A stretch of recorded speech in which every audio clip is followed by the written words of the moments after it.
6. My name is Elizabeth Musa. I'm a broadcast journalist. I work with BusinessDay. I'm a professional compere, and it's my honor to welcome you to this year's edition of the BusinessDay Conference, the BusinessDay Energy Conference. This year's theme is focused on Beyond the Grid, how states can rewrite Nigeria's power story. Now, I'd like to begin with a question. And this is not a rhetorical question, it's a real one.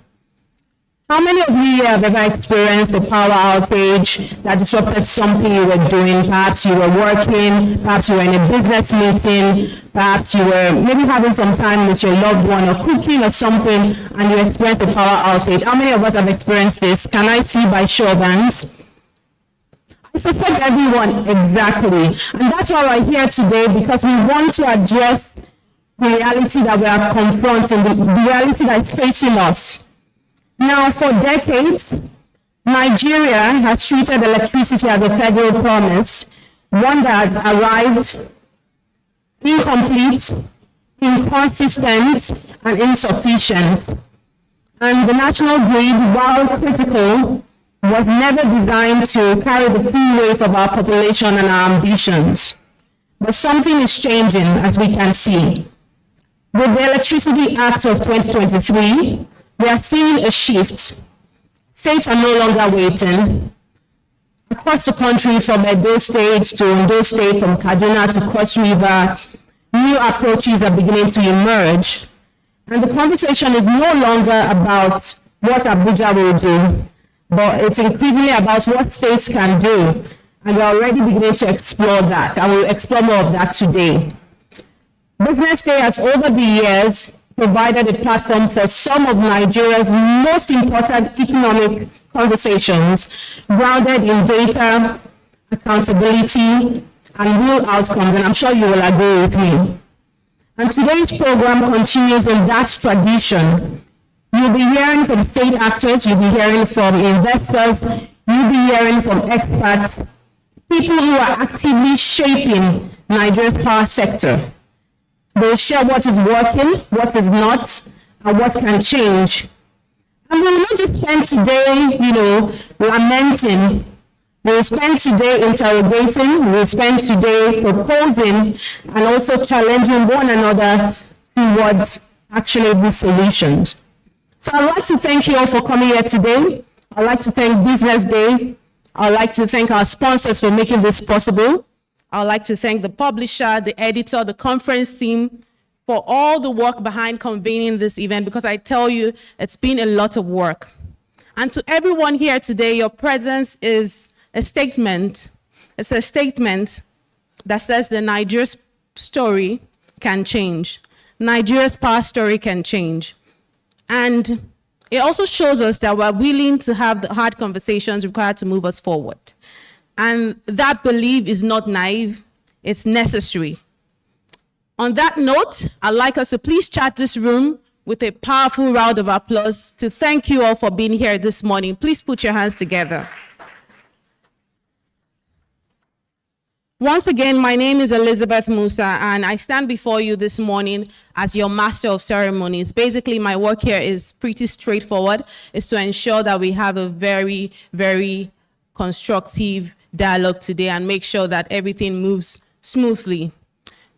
Without wasting more of our time or taking any more of our time, as we always like to do, and to provide more context to the conversation we're having here, is someone who is deeply, I'm sure everyone here probably knows how interested he is in Nigeria's power sector, our energy sector, is the publisher of BusinessDay, Mr. Frank Aigbogun. He will be coming up for the welcome address today. Please put your hands together as he comes up stage, please. Thank you.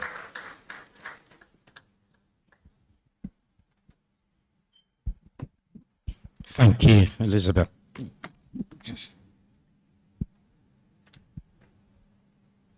Your Excellencies, distinguished guests, speakers, panelists, ladies and gentlemen.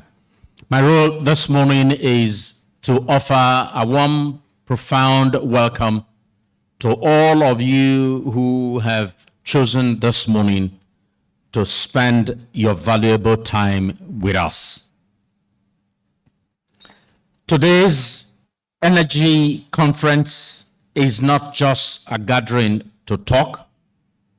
We have deliberately chosen to focus on what energy can do for a state government or for state governments and the people at the various state levels. Now, let me thank very profusely the governor of Lagos State, who's ably represented here this morning by his commissioner. We are quite appreciative of the care and honor that the governor has done to us this morning. Let me start by telling a very short story, a story that I love to tell. Many years ago, the then managing director of Liver Brothers Nigeria Limited, Dr. Omolayole, was asked by his board to seek some understanding around what was happening to power supply. And he said, that was no problem. My neighbor, with whom I live on the same street, Yahaya Diko, then was energy advisor to the then and late President Shehu Shagari. So after work one evening, Dr. Molayole walked across to his neighbor and said to him, you know, my board is getting worried. Power supply is getting erratic, regular disruptions, and my board needs to chart a strategy to save our company. And what is a strategy without relevant information and data? So we'd like to know, in your view, how bad is this crisis? And what do you think is the prognosis? What's going to happen in the next 1 week, 1 month, And Yahaya Diko said to him, you don't have to worry. We are, as a government, on top of this problem, and we will resolve it imminently. At the time I said that this happened, Liver Brothers did not have a single generator, not one. So Dr. Molayole went back to the board and said, this is what I was told by the man who should know, who is advisor on energy to the president. However, my co-directors, I don't believe him. By the time Dr. Molayole left, from 0 generator, they had 17. And probably, if you look at Unilever operations around Nigeria, they probably would have up to 100 generators today. So, I hope you believe me. Dr. Molayole did not believe his neighbor, but I hope you believe me. This is true life story and is a reflection of how life as our life as a nation has evolved. But as I said, today is not a day for just complaining, for mourning and talking about the issues. We believe at BusinessDay that for the states that have chosen to focus on IGR, it is a good thing to do. But you know what? Without energy, without electricity, your state will always be suboptimal when it comes to revenue generation. And that's the truth.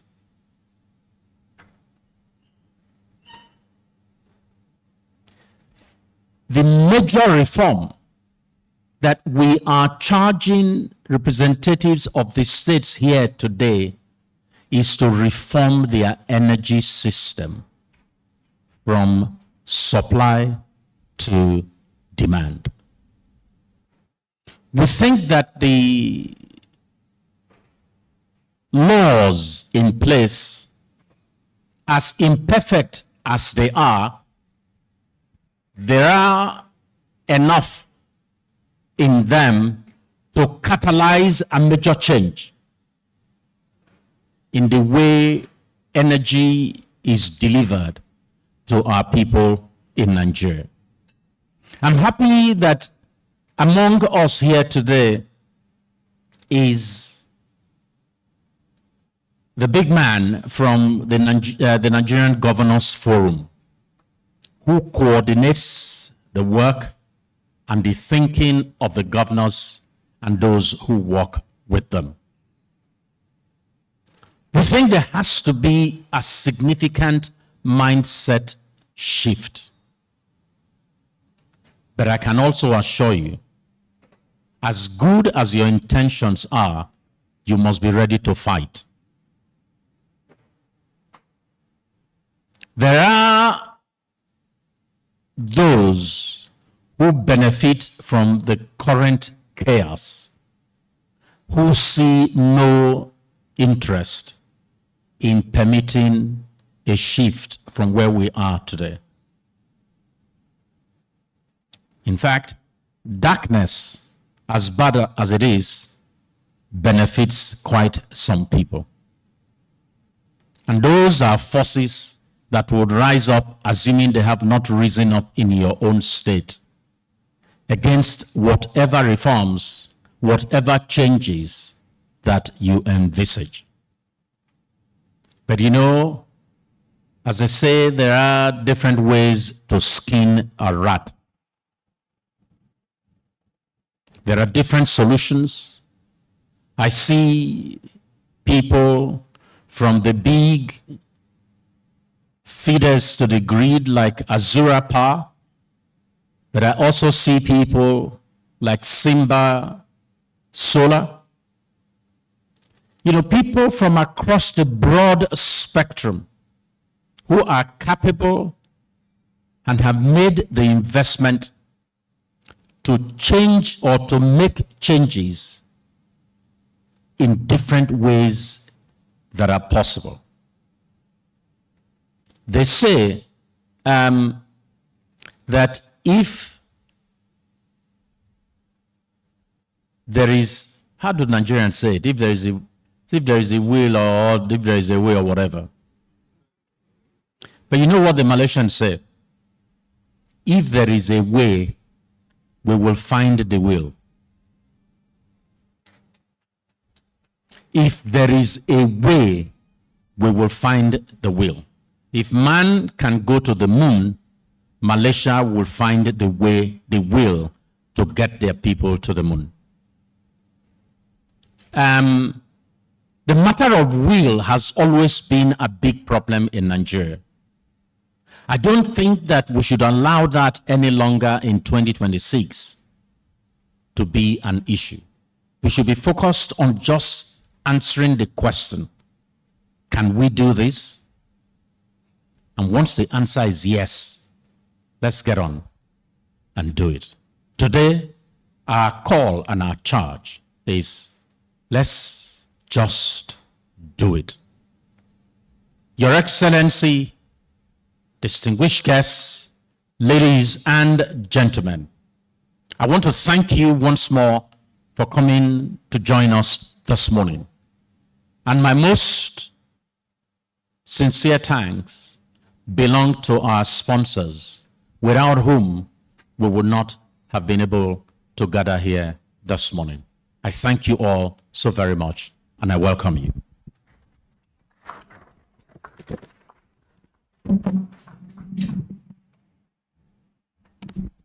Thank you very much to the publisher of Business Day, Mr. Frank Aibogun.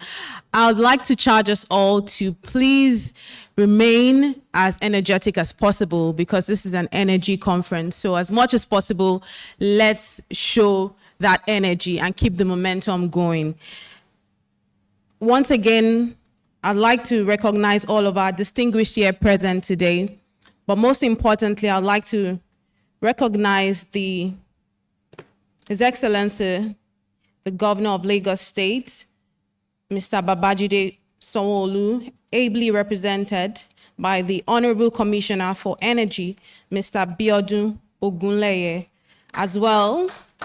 Thank you very much. As well as the Governor of Bayelsa State, His Excellency Senator Duye Diri, ably represented by Engineer Stephen Bubaraye and Engineer Olis Kemenanabu, the MD of the Bayelsa State Electricity Company.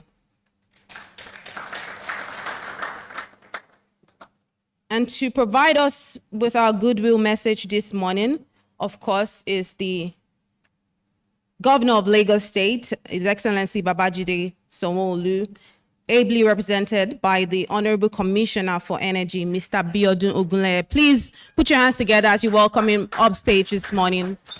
Please keep your applause going till it comes up, please. Thank you.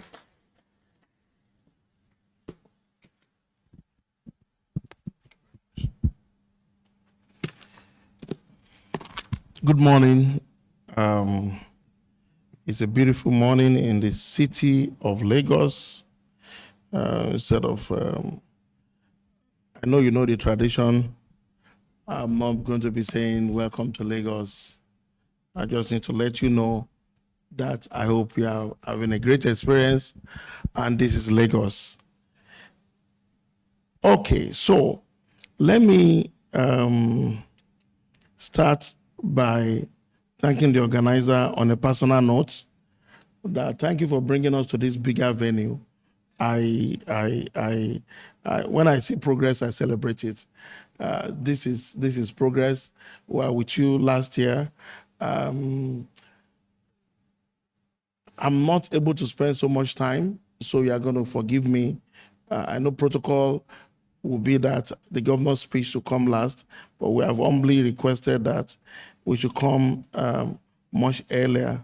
And it is what it is. It's such a wonderful day, but you are too important to us for us not to be able to attend to your request. The publisher, Mr. Frank Aibogun, thank you very much. The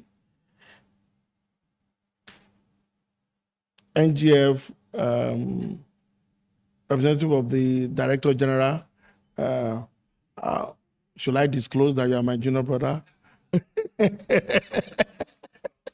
Don't ask me by how many days. He's my junior brother. I'm older than him. And you are all distinguished, and I would say that it's so exciting to be here. I see a lot of people in the room. I can't find my protocol list, so I don't want to misspell anybody's name. So permit me to jump straight to the speech of His Excellency. Keynote address delivered by Mr. Babajide Olusola Sanwo-Olu, Governor of Lagos, at the Business Day Energy Conference 2026, held on Monday, 27th April 2026 at the Oriental Hotel, Victoria Island, Lagos. I'm deeply honored to stand before this distinguished gathering today as your special guest at the Business Day Energy Conference 2026. The theme, Beyond the Grid, How States Can Rewrite Nigeria's Power Story, is, in my considered view, the defining question of our era. It is provocational and a clarion call, and I accept it as both. Let me begin with what I consider an incontroversial incontrovertible truth. Nigeria cannot build $1 trillion economy in the dark. And yet, for far too long, that has been precisely the trajectory we have been on. A nation of immense human and natural endowment, generating ambitions measured in the trillions, while its people and businesses have struggled to access reliable electricity for even a few hours a day. The statistics have become so familiar that they risk losing their power to shock us. So let me frame them plainly. Number one, Nigeria has suffered over 230 partial or total national grid collapse between 2010 and 2025. More than 5 times in 2024 and 2025 alone. The World Bank estimates that electricity outages cost Nigeria approximately 29 billion every year, roughly 10%, which is roughly 10% of our national GDP. 14 to 20 megawatts of capacity sits idle in the form of private diesel generators, producing pollution and economic loss at industrial scale. And at best, the average Nigerian receives 4 hours of grid power per day, with millions receiving nothing at all. These are all figures. These are not figures from a failing state. These are figures from Africa's largest economy and the most populous nation. They represent the single greatest constraint to our growth, the most persistent thief of our productivity, and the widest gap between our potential and our performance. They demand not resignation, but radical action. Ladies and gentlemen, the central premise of today's conference is one I've stuck the energy policy of Lagos upon. That our power story does not have to be written from Abuja alone. That subnational governments, states, and even local governments can and must become the engines of energy transformation in Nigeria. That the solution to power crisis does not lie in waiting for the centralized system to fix itself, but in dismantling overdependence on that system, building around it, beneath it, and beyond it. This is not radical or untested thesis. It is, in fact, the logical outcome of the legislative and constitutional reorientation that Nigeria began with the Electricity Act of 2023, and which the federal government enacted with the wisdom of understanding that one grid serving 220 million people across 36 states is a structural vulnerability, not a national asset. These are clear words from my governor. As the Minister of Power has rightly noted some time ago, when a disturbance occurs in the national grid, it currently affects every single state simultaneously. A fault in one region plunges the entire nation into darkness. No serious economy, not South Africa, not Egypt, not Ghana, structures in energy supply this way. The centralization of power is not a political concession. It is an engineering and economic imperative. I will not stand before you today to speak in abstract terms, but what states should do without being prepared to account for what Lagos has done. Allow me, therefore, to speak candidly about the journey we have undertaken. When I assumed office, Lagos was, and as it remains, and it still remains, Nigeria's commercial capital, home to over 22 million people, and the engine of an economy that, if we're a country, will rank among the largest in sub-Saharan Africa. And yet, this same city was generating an estimated 15,000 megawatts of power through diesel generators, a staggering, wasteful, expensive, and entirely avoidable state of affairs. Our businesses were spending more on diesel than on wages. Our factories were pricing themselves out of the continental competitiveness because energy was their single largest operating cost. Families in Lekki, Mushin, Ikeja, Badagry were enduring the same helplessness under darkness. We decided that Lagos had both the obligation and the capacity to change this, and we began to act systematically. In October 2021, we launched the Lagos State Electricity Policy, which has been further revised in 2024. The first comprehensive subnational electricity policy in Nigeria's history. That document articulated a constitutional, legal, engineering, and commercial foundation for creating a viable state electricity system. It was unambiguous in its vision. Lagos will pursue energy security through decentralization, private sector participation, and off-grid expansion, targeting 1 gigawatt of solar energy capacity by 2030.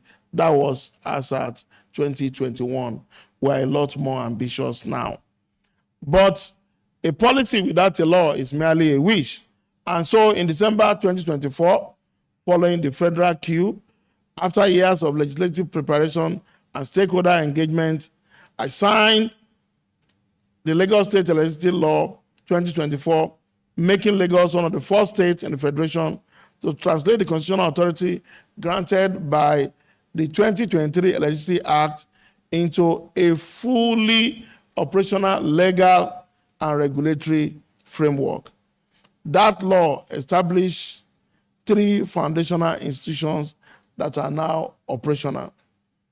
Number 1, the Lagos State Electricity Regulatory Commission, the independent regulator charged with ensuring a physically safe, technically secure, and commercially viable and economically efficient electricity market in Lagos. Secondly, the state independent system operator responsible for system planning and power procurement, ensuring technical integrity across our evolving distributed network. Thirdly, a comprehensive licensing regime for independent power producers operating within the Lagos electricity market, ensuring that private investment enters a credible, bankable, and well-regulated environment. Ladies and gentlemen, institutional architecture matters. Investors do not commit capital to ambiguous markets. They need to know who regulates, who plans, who procures, and who settles disputes. By creating clear, separated roles between the Ministry for Policy, LASEC for regulation, LISO for system operation, and market participants for service delivery, Lagos has built a framework that we believe and international observers have confirmed mirrors global best practices while being adapted to our specific reality. I want to be direct with this audience because you are not here for a ceremony, you are here for substance. Let me therefore report on what has been accomplished since the law was enacted. In June 2025, LASEC issued order LASEC 001-22-2025, formally activating the regulatory framework and complementing the transition of oversight responsibility from the Nigerian Electricity Regulatory Commission. And by 2025, Lagos has assumed full, by January 2025, Lagos has assumed full control of its electricity market. The first state in Nigeria to complete this regulatory transition. Distribution companies operating within the state were issued directives to restructure and establish Lagos-specific subsidiaries answerable to LASEC. Most recently, I am delighted to report to this conference just yesterday, Lagos signed power purchase agreement with 3 independent power producers, Mainland Power, Fenchurch Power, and Vartan Engineering. These agreements were designed to scale our embedded generation capacity to between 20 and 400 megawatts within the coming years, serving industrial clusters, homes, critical public infrastructure, and high-demand urban corridors. These PPAs are not business as usual transactions. They represent a fundamental shift, restructuring how Lagos procures and pays for power. We have eliminated the discredited take-or-pay and dim energy contractual provisions that previously required payment for electricity that was never delivered.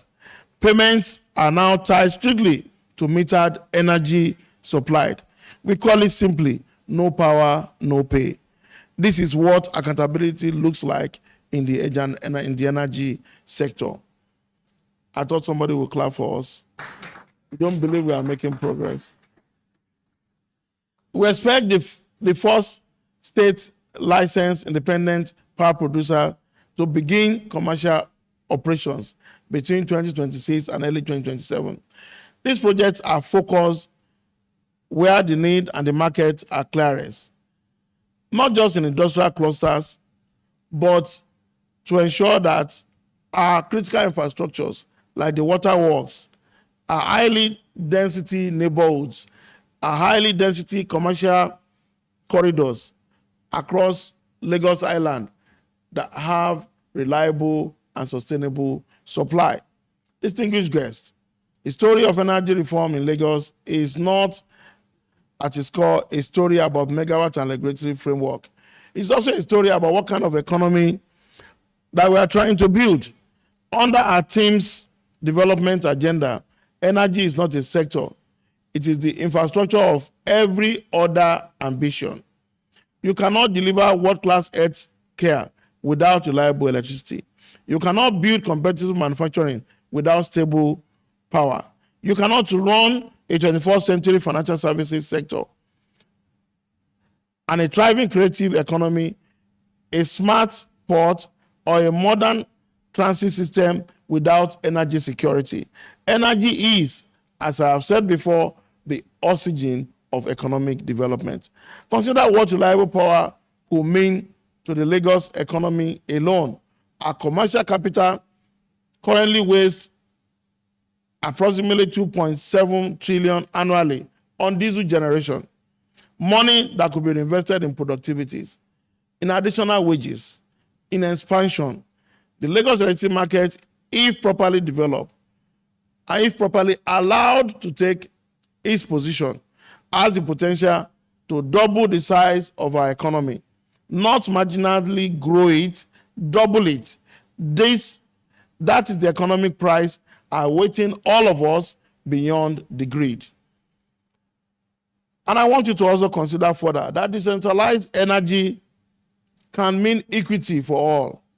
One of the most important mandates we have given LASEC is the electrification of underserved and unserved communities, the informal settlements, and the peri-urban areas that have always been left behind by centralized grid expansion. We are deploying solar mini grids, hybrid systems, not only for our institutional usage, but also for communities where grid expansion is technically or economically unviable. We are implementing community-based electrification models that treat energy access as both a social service and an economic enabler. We are embedding pro-pure tariff structures to ensure affordability for vulnerable groups. Energy justice is not a luxury agenda. It is a prerequisite for inclusive growth. I want to speak directly to the central question that the Business Day has posed in the themes of this conference: how states can rewrite Nigeria's power story. The answer I submit is already visible. Lagos, Kaduna, Rivers, Enugu, Ekiti, and others are already demonstrating that subnational energy reform is not only possible, it is transformative. The constitutional and legal framework is in place. The 2023 Electricity Act empowers every state to generate, transmit, and distribute electricity independently. The question is no longer one of permission, it is one of will. And I love how the publisher put it. Once there is a way, we will find the will. And that is exactly what Lagos is doing. But let us be honest about what subnational energy reform requires. It requires political courage, the willingness to take on complex, technically demanding, and politically sensitive sectors without the certainty of quick electoral dividends. It requires institutional discipline, building credible regulators that are genuinely independent, not appendages of government convenience. It requires fiscal seriousness, creating financial structures that attract capital rather than depending on public subsidy. It requires long-term consistency because investors will not commit to markets that changes their rule with every administration. None of these requirements is beyond any Nigerian state. What is required is leadership and the recognition that our people have waited long enough. I wish to conclude this section of my address by speaking to the investors, developers, and energy entrepreneurs in this hall. Lagos is open. We have built the regulatory clarity you require. We have demonstrated the institutional commitment you need. We have restructured our power purchase agreements to eliminate the distortion that made previous investment unattractive. We have created a market framework that separates policy from regulation and regulation from procurement. We are integrating gender inclusion, data-driven planning. I'm deliberately slow on these last three issues, and climate resilience into our energy governance. If you note, in our LISO, in our LEC, in our LASEC, women are properly represented on those boards. I thought somebody would give Lagos a wonderful round of applause. We are not asking for charity. We are offering a genuine business opportunity in one of the world's most dynamic urban economies. Lagos is a city of over 22 million people, a GDP that will rank it among the top 15 countries in Africa, and an electricity demand that cannot be met by any single centralized system. The market is real. The demand is unquestionable. The regulatory architecture is in place. What we need now is capital, technology, and genuine partnership. To those who ask whether Nigerian states are safe for energy investment, I point to what Lagos has achieved since 2021. Not only policy, not only law, not only regulator, not only a successful transition from NEC, not only signed agreement, but all this we have done in less than 5 years. We are not just making promises, we are putting results on the table. Ladies and gentlemen, the theme of this conference invites us to think beyond the grid. I want to close by suggesting that beyond the grid is not merely a technical aspiration, it is a civilization commitment. It is not a technical aspiration, it is a civilization commitment. We cannot continue to live in dark ages in this country. For decades, the national grid has become a lifeline and a limitation.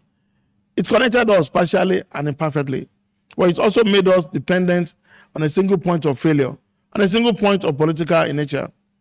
Moving beyond that model means moving towards resilience, redundancy, and distributed ownership of our energy future.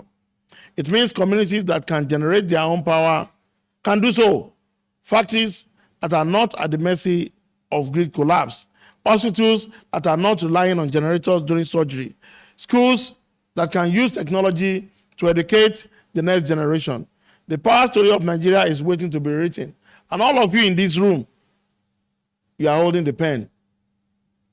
And you can rewrite the history with us.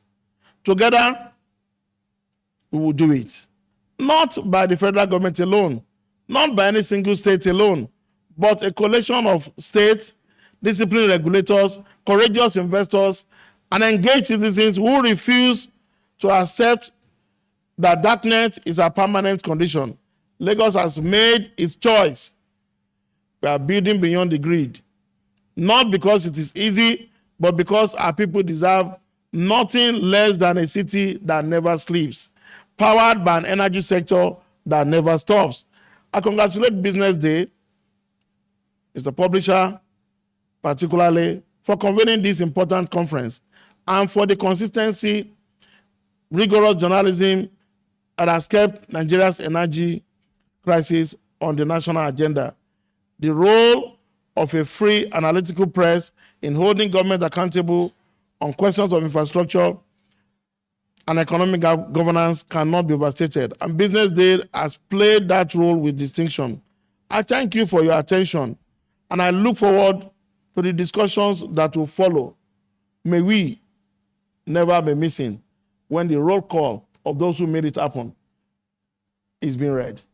Thank you very much, and this is Lagos. Thank you. Thank you very much, Honorable Commissioner. I guess I'll just re-echo what the Honorable Commissioner had said about Beyond the Grid is more of a civilization commitment. And I would say as a Lagosian, just to re-echo what he said, that indeed Lagos is open. All right, please put your hands together once again for the Honorable Commissioner for delivering that excellent goodwill message. Please, a round of applause for him, please. We'll be taking a quick photograph with the Honorable Commissioner, please. A quick photograph, please, as well as our sponsors for the day, Azura CEO, the CEO of Azura. Please join us with this photograph. Representative from Ion Capital, FCMB, Fen Church, Aradel, NISO, NGF, DG, Tetracor, Simba Solar, the representative of the Bayelsa State Governor, representative from Olaniwu Ajayi, Chuka Mordi as well.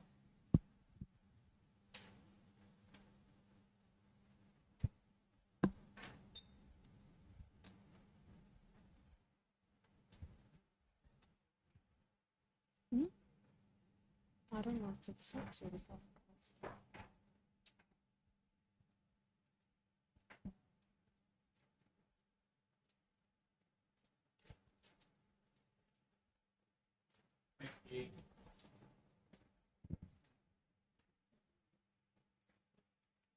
All right, thank you very much. And as we proceed with our agenda this morning, for our keynote address today, please join me again as I make welcome this morning the Director General of the Nigeria Governors Forum. He'll be giving us a keynote address on From Central Control to State Power, Implementing Nigeria's Decentralized Electricity Market. And this will be given to us, of course, by his representative this morning, Mr. Chijioke Chukwu, the General Counsel and the head of the Energy Nigeria Governors Forum. Please, a round of applause for him, please. Thank you. Good morning. I bring greetings from the Nigeria Governors Forum, particularly the Director General, Dr. Abdulateef Shitu, who is unable to be with us this morning, but he does send his regards. Your Excellency, the Governor of Lagos State, be represented by the Honorable Commissioner of Energy, Mr. Biodun Ogunle, my friend and senior brother. Your Excellency, the Governor of Bayelsa State, be represented the publisher of Business Day, Frank Ibogun, distinguished guests, policymakers, industry leaders, development partners, ladies and gentlemen, good morning. It is a pleasure to address you today at the Business Day Energy Conference 2026, and I commend Business Day for convening this timely and important dialogue on the future of Nigeria's power sector. The theme of this conference, Beyond the Grid, How States Can Rewrite Nigeria's Power Story, captures both the urgency and essence of our current reality and the promise of what lies ahead. The intent of the Electricity Act 2023. Nigeria's electricity sector has long been constrained by a centralized structure that, despite reforms, struggle to deliver reliable, affordable, and sustainable power at scale. The Electricity Act 2023 represents a decisive shift from that model. Its core intent is simple but transformative: to decentralize authority, empower states, and create a more flexible, competitive, and investment-driven electricity market. For the first time, states now have the constitutional and legal backing to establish and regulate their own electricity market, license generation, transmission, and distribution within their jurisdictions, develop tailored energy solutions aligned with local economic priorities. This reform recognizes a fundamental truth: Nigeria is too diverse for a one-size-fits-all electricity model. What works in Lagos may not work in Nasarawa. What is needed in Bayelsa differs from what is required in Kano. Decentralization, therefore, is not just a policy choice, it is a practical necessity. The state reform journey, early movers and emerging states. Since the enactment of the Act, we have been encouraging progress across the Federation. Some states have emerged as early movers, taking deliberate steps to establish state electricity regulatory commissions, develop policy and legal frameworks, license embedded generation and mini-grid projects, engage private investors and development partners. These states are demonstrating that reform is not theoretical, it is actionable. However, it is equally important to acknowledge that not all states are at the same level of readiness. Many are still in the early stages, building institutional capacity, developing regulatory frameworks, and understanding the technical and financial complexities of electricity market operations. This is where the Nigeria Governors Forum plays a critical role. We are working to facilitate peer learning and knowledge sharing across the states, support capacity building and technical assistance, promote policy alignment and coordination, engage with federal institutions and development partners to ensure a coherent national approach. Our objective is clear: to ensure that no state is left behind in this transition. How do we align decentralization with renewable energy growth? As we decentralize, we must also modernize. Nigeria's future electricity market cannot and should not be built solely on traditional energy systems. Decentralization provides a unique opportunity to accelerate the adoption of renewable energy and distributed solutions. States are now better positioned to deploy solar and hybrid systems in underserved areas, scale mini-grids and off-grid solutions, support embedded generation for industrial clusters, and leverage local resources for sustainable energy development. Renewable energy is not just an environmental imperative, it is an economic opportunity. It offers faster deployment timelines, lower long-term costs, increased energy access in rural and peri-urban areas, greater resilience and flexibility in power systems. However, unlocking this potential requires the right policies, incentives, and financing structures. The challenge of coordination. While decentralization creates opportunity, it also introduces complexity. Key challenges remain: coordination between federal and state authorities, integration with the national grid, ensuring regulatory consistency, addressing gaps in metering, data, and revenue assurance. Without deliberate alignment, there is a risk of fragmentation. And fragmentation will undermine sector confidence and system stability. This is why coordination must be at the heart of implementation. We must build clear frameworks for federal-state collaboration, strong links between state markets and national infrastructure, transparent and predictable regulatory environments, the role of the private sector. Let me be clear, government alone cannot deliver the scale of investment that is required. The success of decentralized electricity markets depends on private sector participation. Our responsibility as policymakers is to create bankable and predictable frameworks, de-risk investments, ensure contract enforceability, provide regulatory clarity. When these conditions are met, capital will flow. As I conclude, how do we go from reform to results? Ladies and gentlemen, the Electricity Act 2023 has laid the foundation, but laws alone do not deliver electricity. Execution and implementation do. The journey ahead requires strong leadership at the state level, effective coordination across institutions, strategic investment in infrastructure and technology, a shared commitment to delivering results. If we get this right, Nigeria will not just fix its power sector, will unlock economic growth, industrialization, and improved quality of life for millions of our citizens. The opportunity before us is significant. The responsibility is even greater. Let us move from policy to implementation, from ambition to action, and from central control to empowered, high-performing state electricity market. Thank you, and I wish you all a productive conference. Before I step down, I just want to recognize the lead consultant, Nigerian Governors Forum, Mr. Ojo Omofoma. Ojo, good to see you. Thank you. Thank you very much, Mr. Chijoke Chukwu, for that presentation. Thank you very much.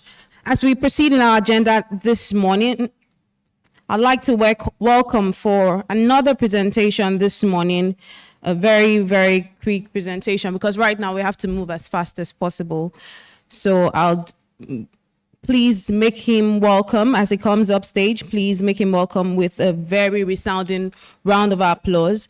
This morning, he'll be speaking on state electricity markets in practice, readiness, risks, and early lessons. And this will be given to us by the Managing Director of the Bayelsa State Electricity Company Limited, Engineer Olis Kemenanabu. Please put your hands together for him as he comes up. Thank you.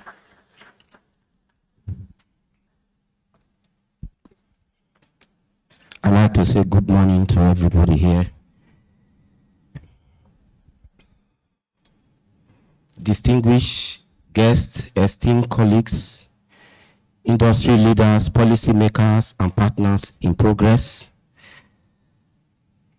Your Excellencies, good morning. My name is Steve Buba Jr. I'm the Director of Operations, Bayelsa Electricity Company. I'm representing the state via the Managing Director of Bayelsa State Electricity Company, Engineer Olis Kemenanabu. The narrative is a supported narrative, just like the publisher of BusinessDay has said. We must have the will. We've been talking so much. We should do the talking. When it comes to lightening our communities, when it comes to the development of our nation, we must walk the talk. However, I am here to represent and not to express myself profoundly. It is both an honor and a deep personal responsibility as a proud Bayelsan to stand before you today to speak on a subject that sits at the very heart of our collective energy future, natural gas, and the immense yet untapped promise of Bayelsa State.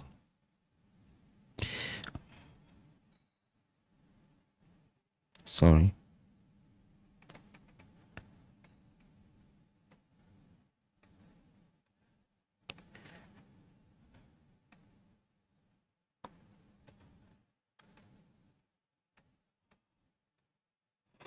In physics, energy is defined as the capacity to do work, a concept grounded in the laws of motion established by Isaac Newton. It is the force that drives movement, transforms potential into action, and converts possibility into measurable impact. The unit of this energy, the joule, reminds us that even the smallest transfer of force across distance represents work done, progress achieved. But beyond the quotient, energy carries a deep meaning for us today. Because when we speak of energy in the context of nations and economies, we are no longer speaking merely of force and motion. We are speaking of development, productivity, and human advancement. We are speaking of power. Power to light our homes, drive industries, create jobs, shape the future of societies. Nigerian power story has long been defined by a single centralized grid, fragile, overstretched, and unable to meet the aspirations of a growing nation. For decades, states have largely been consumers in this story, waiting at the tail end of a national grid system that too often falls short. But today, the story is changing. The topic beyond the grid is not therefore just a theme. It is a call to action capable of transforming the power narrative.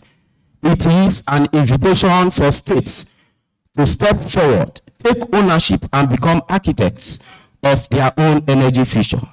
In this new chapter, Bayelsa State, under the leadership of His Excellency, Senator Doyedire, emerges as a compelling and instructive example.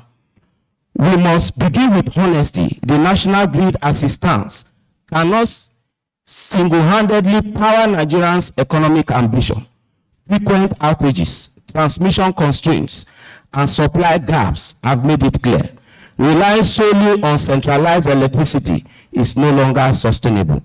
For states like Bayelsa, that is richly endowed with natural gas, one of the most critical energy resources of our time, yet underserved in reliable power, the implications are profound.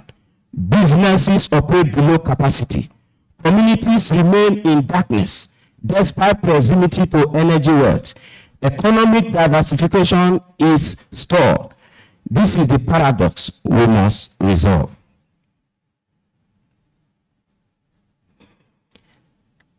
Recent constitutional and regulatory reforms have changed the game.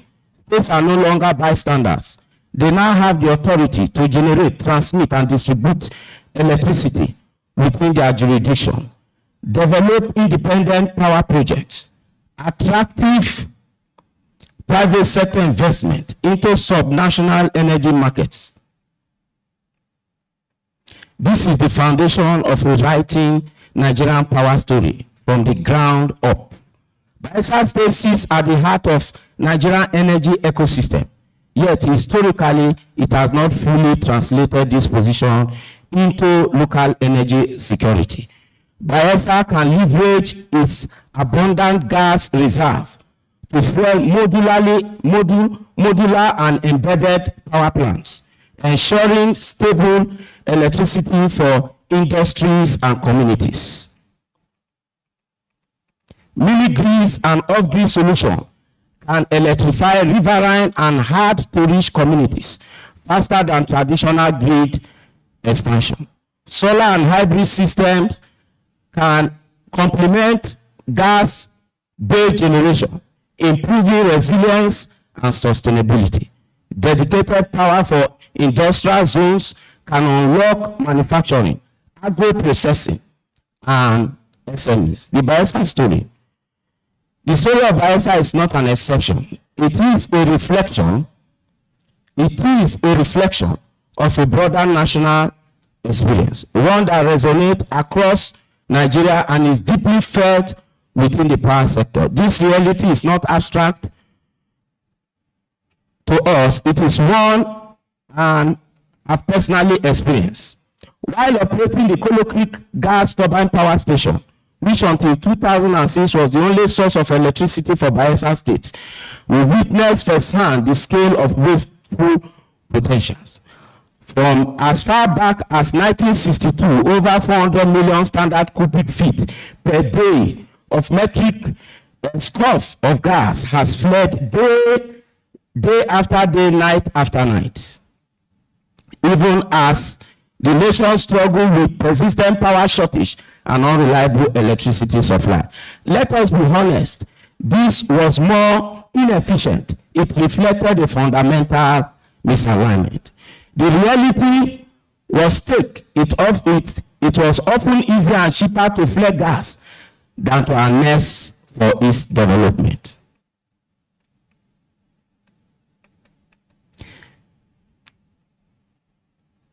To truly realize the power story, states must move deliberately in 4 key areas. 1, establish state-level electricity law, regulatory bodies, and clear frameworks that give investors confidence.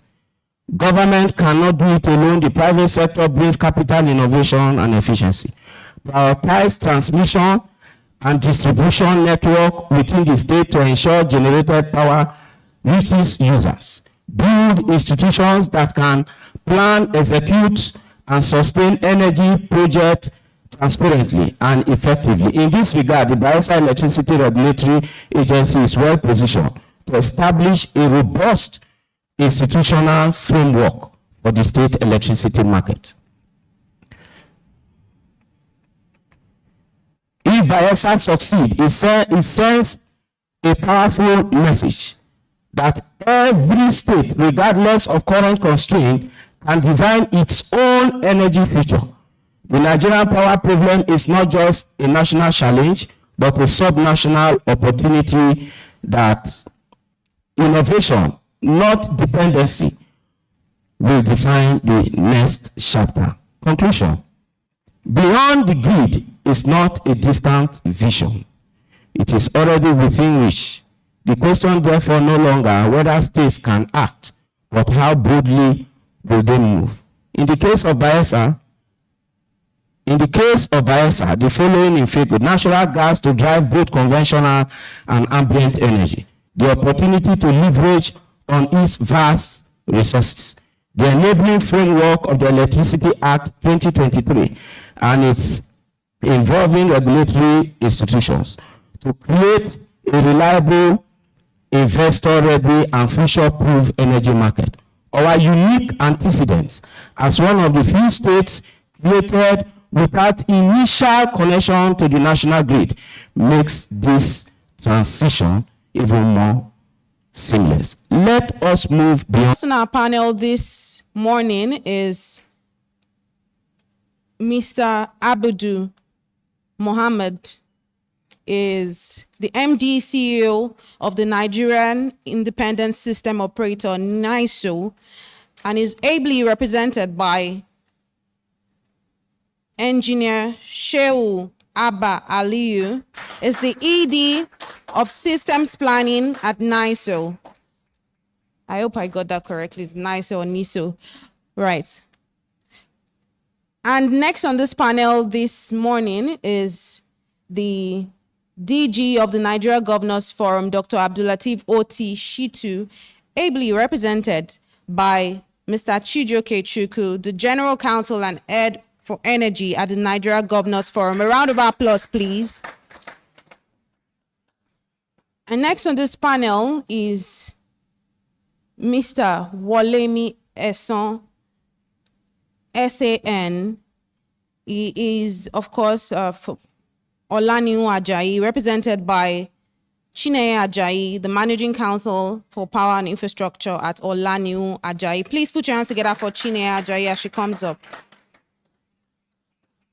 And next on our panel this morning is, of course, Dr. Bola Adigun, CFA from Deloitte. Please put your hands together for Dr. Bola Adigun.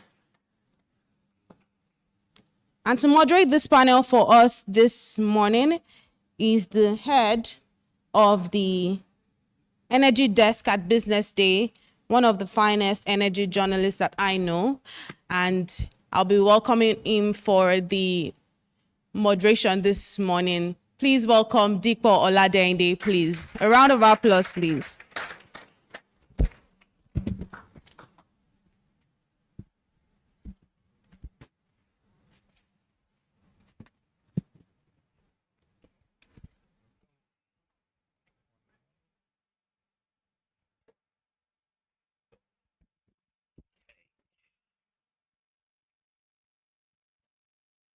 Good morning, everyone, and good to be here once again. So I've been tasked with the job of moderating this conversation about Nigeria's electricity markets. Electricity is a major cause of concern for everyone because we are all affected. So it's something we can all relate to, either as from an household perspective or from our business's perspective or from our organizational perspective. So the job of this panel is simple. Yeah. So we'll be talking about policies, about regulation, about having clear understanding of how decentralization of electricity markets works, about the actionable steps for states to build their own credible and investable electricity markets, and about strengthening collaboration from either from the states or from the federal level. So to start off, I'll just take a 1 minute from each of our panel members. They'll give us their name, tell us what they do, and just give us a 30 seconds or a 1 minute overview of where they see Nigeria's electricity markets. And starting from my right, I'll start from Engineer Chijoke. Sure. Yeah. Engineer Shu. My name is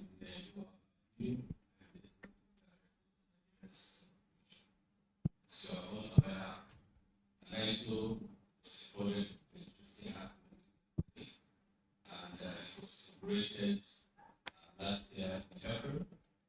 Our whole mandate is actually to manage the centralized reach, conduct market operation, and then carry also and coordinate integrated resource planning in all the states. I think Okay.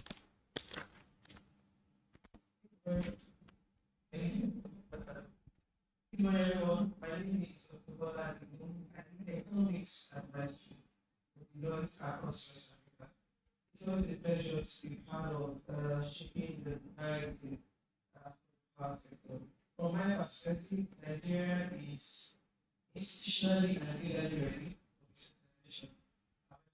However, adoption state by state based on different factors, state legislation. Thank you. Next. Good morning, everyone. It's a pleasure to be here. I'm Chinyere Ajayi. I'm Managing Counsel Olajuwon LP. I am the CEO of Power Construction Practices, and my HG job really entails advising private sector participants, governments, and other stakeholders as they transact with the markets, whether from regulatory perspective, project development, financing, to provide the legal support that you need. Now, in terms of my view regarding the electricity markets in Nigeria, we're not where we used to be, or we're definitely not where we need to be. We have a lot of challenges that we currently face, especially with the current state of things. I remember when the carbon for state electricity market started off, we're excited, but here we are. A lot of states are yet to come on board and already see challenges. But nonetheless, I'm hopeful that over time, these challenges will be resolved and then they keep getting results where we need to be. Thank you very much. Thank you, moderator. My name is Shu, General Counsel and Legal Advisor in the Governance Forum, also Energy Desk. So at Governance Forum, we help governors to shape and drive the development agenda of state governors and work across sectors. You find the energy there, you find the agriculture there, economy, health, and the case may be. Now, in energy, we, as soon as the law was passed, I know before the law was passed, we saw a big opportunity for those places before the state to spend electricity at a sub-national level. I think we will not be challenges, obviously not the challenges, but that's why we're here. We think that we have a smooth run, and thank you for the information, for the things that will become clearer. Thank you. Okay, thank you very much. So I'll stay with you, Chijoke. So from my last count, about 19 states have passed their electricity laws, but what we noticed is about half of them are yet to transfer regulatory powers to these states. Now, in your view, what are the biggest odds or biggest challenges that we've seen since the beginning of this Electricity Act?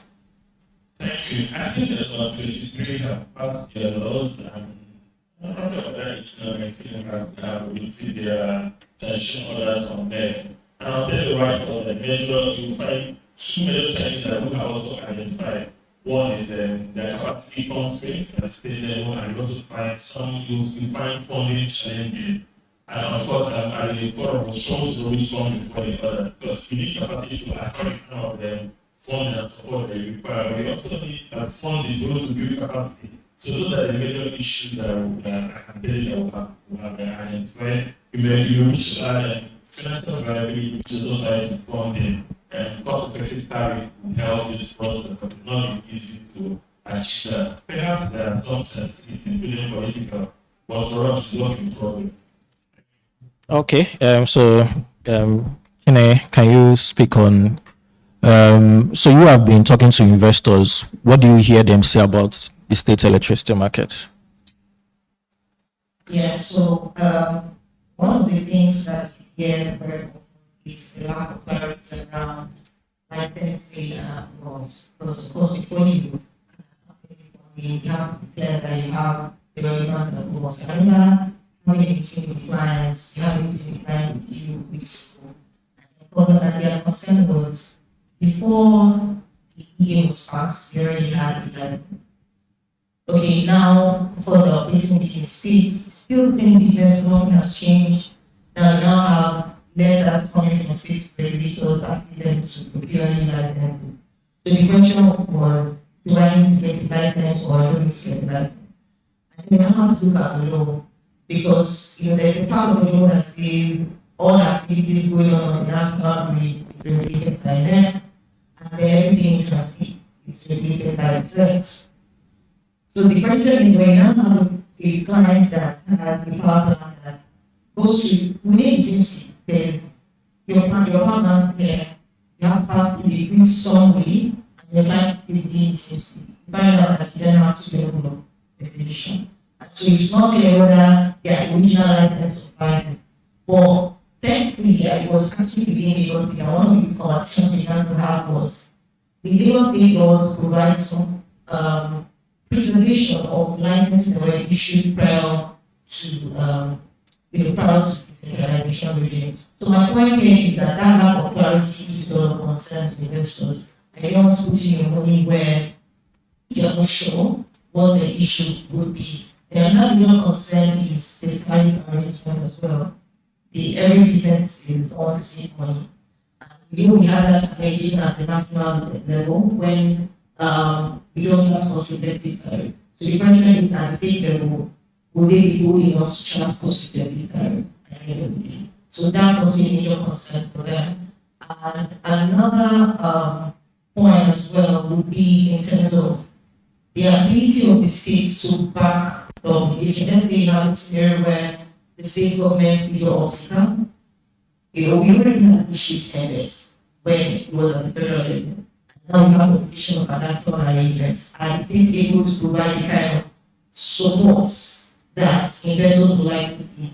Most of these states do not have financial capacity, and then kind of reduce the confidence that investors would have, right? And another point to note again is the area of enforcement. We also know that at the national level, there are instances where regulations be passed, sometimes stakeholders don't comply, and sometimes there's no repercussion. And then there's not this feeling that I'm not going to be around.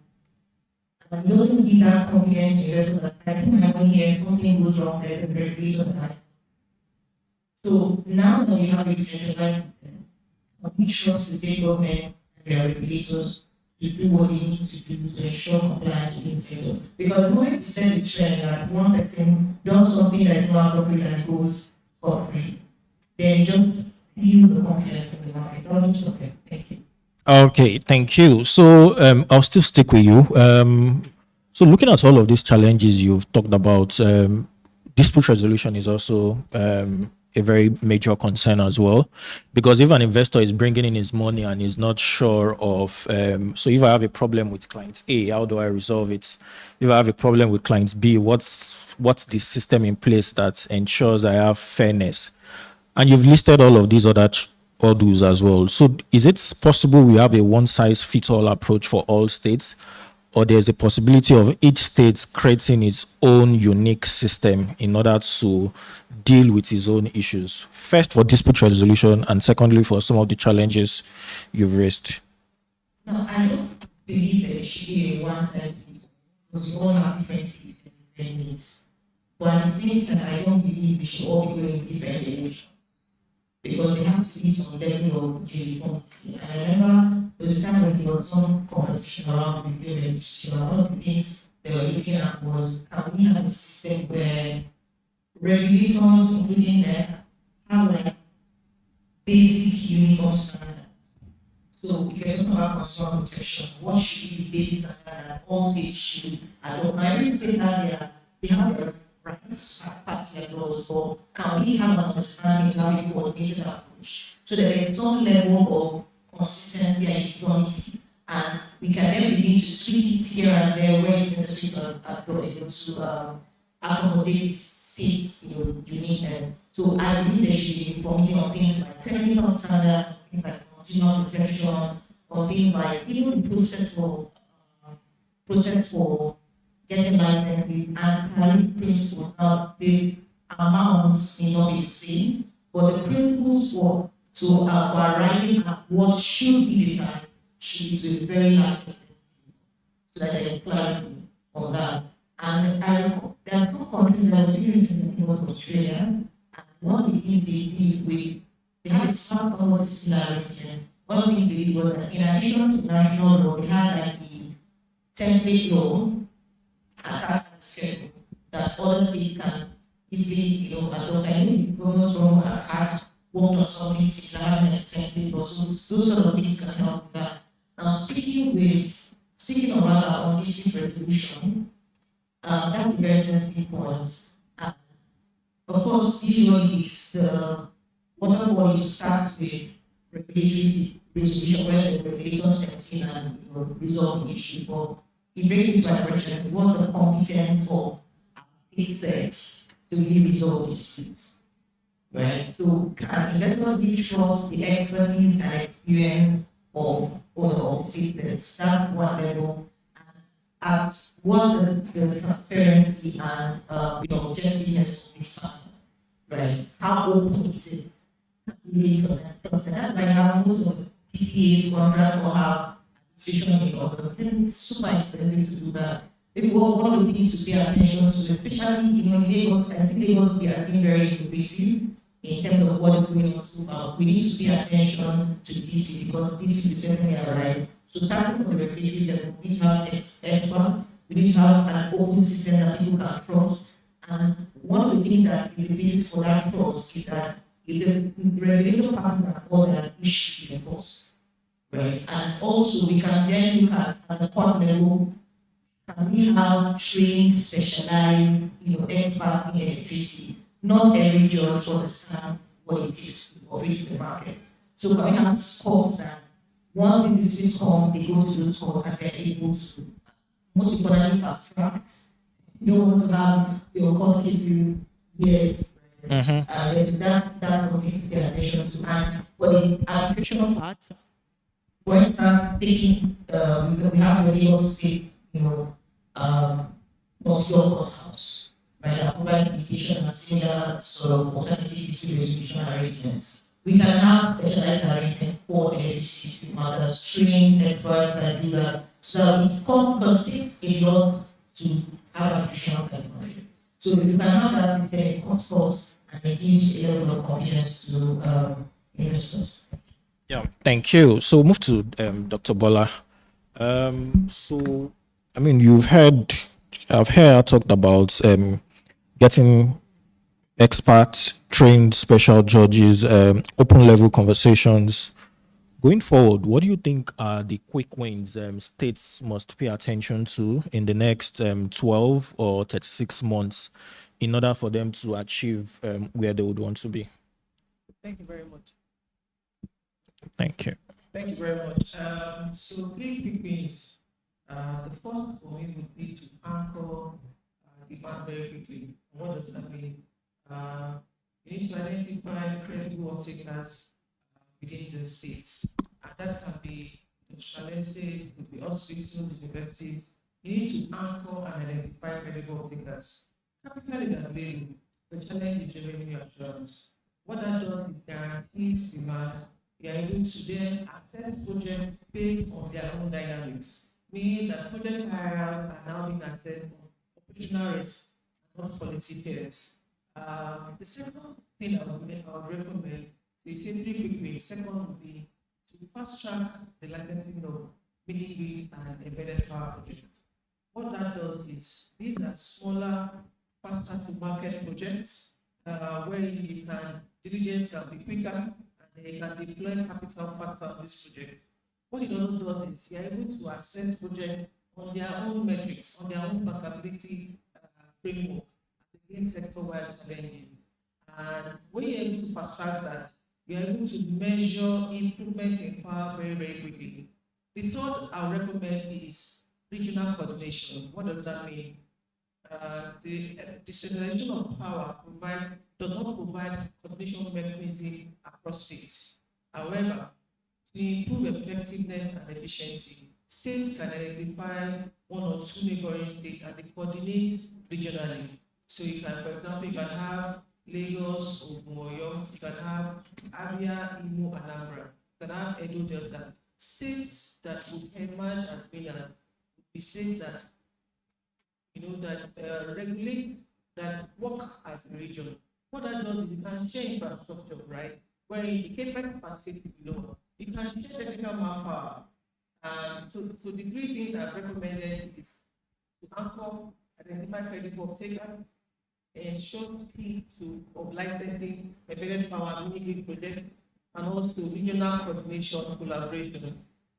Thank you. Also, I should add that investors like portfolio of projects as against one of the investors like scale and skills that can be replicated very fast. So that way you're able to provide an investment story that looks at a portfolio rather than a project that is only deployed within a single jurisdiction. Thank you. Yeah, thanks. So still staying with you. Now, all of this you've mentioned, so I'd like to talk about data.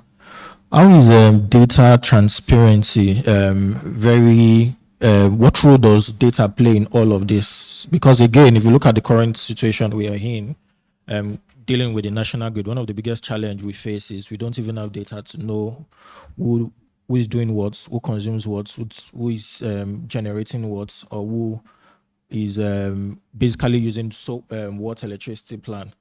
But now that you are proposing these kind of solutions for state electricity markets, so what can data do? So data is no longer a nice to have, right? Data is the currency to access capital, period. Capital is available, but revenue assurance is a problem. And how do you mitigate that? Is by having proper data, transparent data. What that does is it enables you to have evidence-based metrics for decision making, for licensing, tariffs, and the likes. So as we go along, data also helps to provide investor confidence because investors are able to then identify risk, manage risk, and provide whatever comfort is required to be able to unlock capital.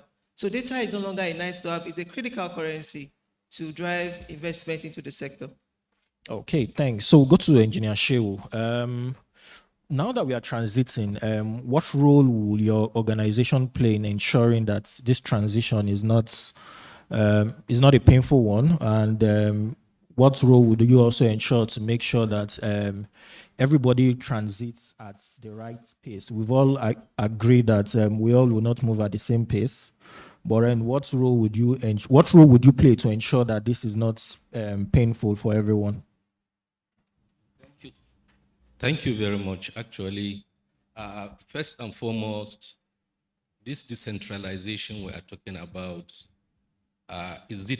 should not be misinterpreted as disintegration.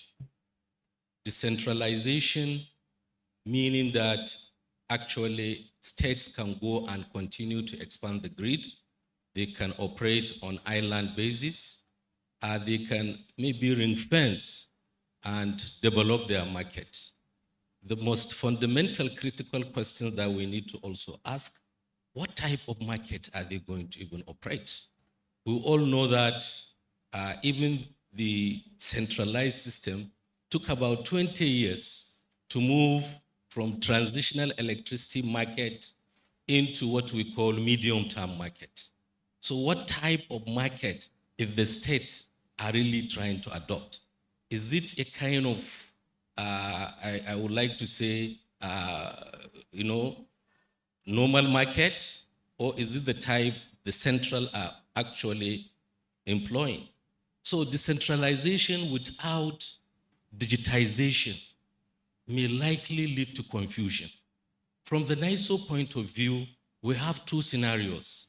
One scenario is when state governments are actually ring-fencing, building their own transmission infrastructure. And even if this one is not a new thing, we have, let's say in Akwa Ibom, they have power plant, they have transmission line, and they have a substation, but still they are connected to the grid. We also have another like geometric power where they ring fence and they are feeding without any problem, making the grid to be a standby. So for NISO, it's only when a state actually intends to integrate to the grid, that is when we provide the quasi-regulation and where there are certain standards and protocols that need to be put in place. And what are these protocols? You cannot just go and build a transmission line that is substandard and expect to be connected to the grid. As I told you, we have other states that have already gone far. They have built transmission lines, the river state. They have their own power plant, but yet the economic of scale matters. Are you going to spend excessive amount of money to build a power plant specifically for your state? Or are you going to integrate and bring the cost down? I think the important thing is that is what is driving even the current regional integration between Nigeria and WAP. The essence is that decentralization is actually referring in a nano term, how do you minimize the cost of electricity? And how do you make your people in each state have access to this electricity? So we are really, we shouldn't mix decentralization to mean pulling out and be on your own. NISO is ready, willing to coordinate, cooperate, and even guide state governments that are willing to come and be rightfully guided. Let me stop here. Thank you. Yeah, thanks. Thank you. So we'll go back to you, Chijioke. So we want to, sorry, just a minute.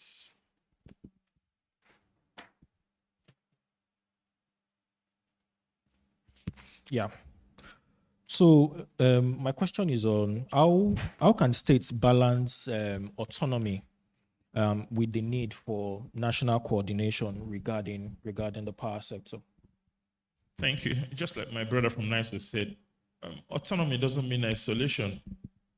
We are decentralized, and it doesn't mean that you're going to have to run it alone. We're still running a federal system, so that interconnectivity and that handshake across is very important. Electricity systems are inherently connected and interconnected. They can design their markets. They must also align on grid codes, technical standards, and market rules.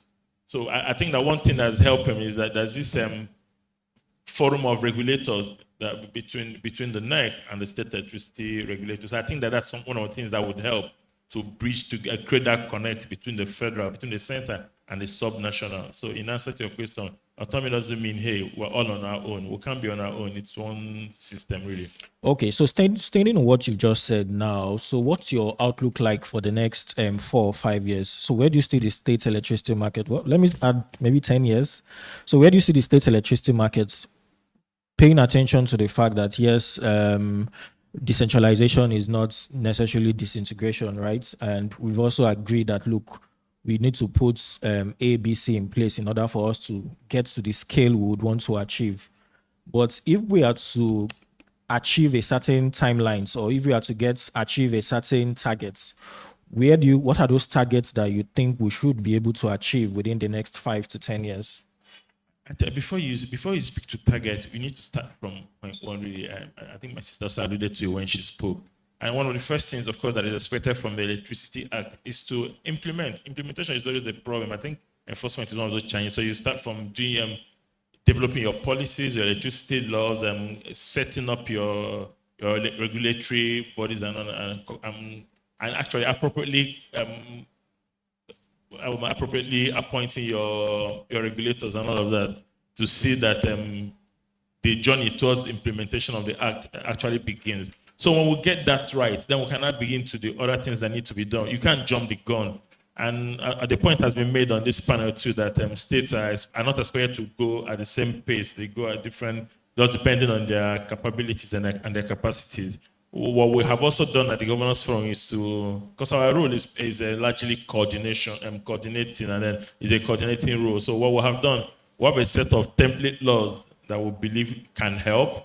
What we don't expect them to follow those laws hook, line, and sinker. Is a guide of sorts, and in trying to get those, and in trying to achieve those guides, you will put into consideration your peculiarities. What we're doing right now is also trying to help in creating a tariff methodology, some guideline that we feel will help them as they try to get a tariff. So those are the things that we try to do to make sure that even in the next 3 to 4 or 5 years, like you have asked, that they're aware there should be sort of some semblance of reliable electricity. Would that be universal access to electricity by then?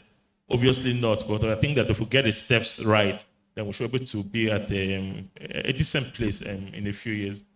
Thank you. Chineye, looking ahead, do you think the legal framework will evolve to support a more competitive electricity market? Yes, I believe so. But maybe I'll be more interested in seeing how far we're able to implement what we have.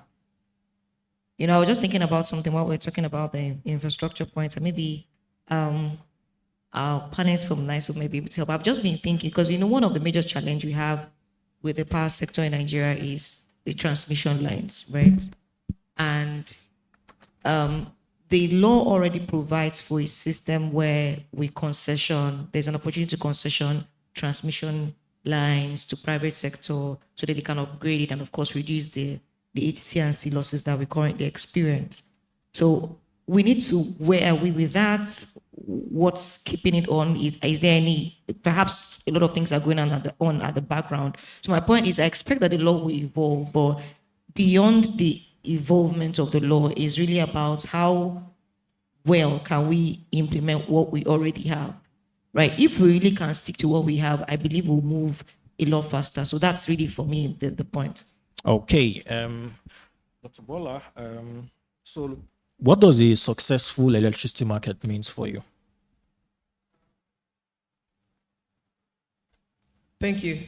So a successful electricity market is where we see the Nigerian market as a portfolio of bankable state electricity markets, and not just a one-size-fits-all power sector that is challenged.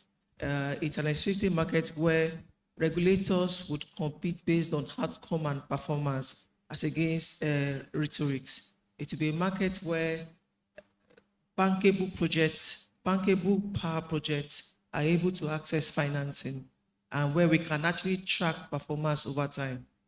Thank you. Okay, so if you are to advise the state government to do one thing to scale up, what would that advice be?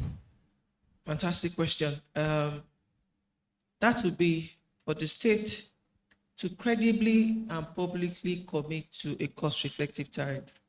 And I explain why. That way, you are able to provide confidence to investors. You are able to improve on the bankability of projects. And that way, you are able to provide a channel where funding can attract, where bankable, viable power projects are able to attract the funding that they need to provide transformative development. Thank you. Yeah, thank you. Engineer Shehu, so my question to you is on standards and protocols. What must states do to ensure that there's a seamless integration into whatever state electricity markets they are currently operating in from the national grid? Thank you very much. Actually, these are very easy questions. We already have standards and procedures. We have regulations. We have the grid code, the market rules.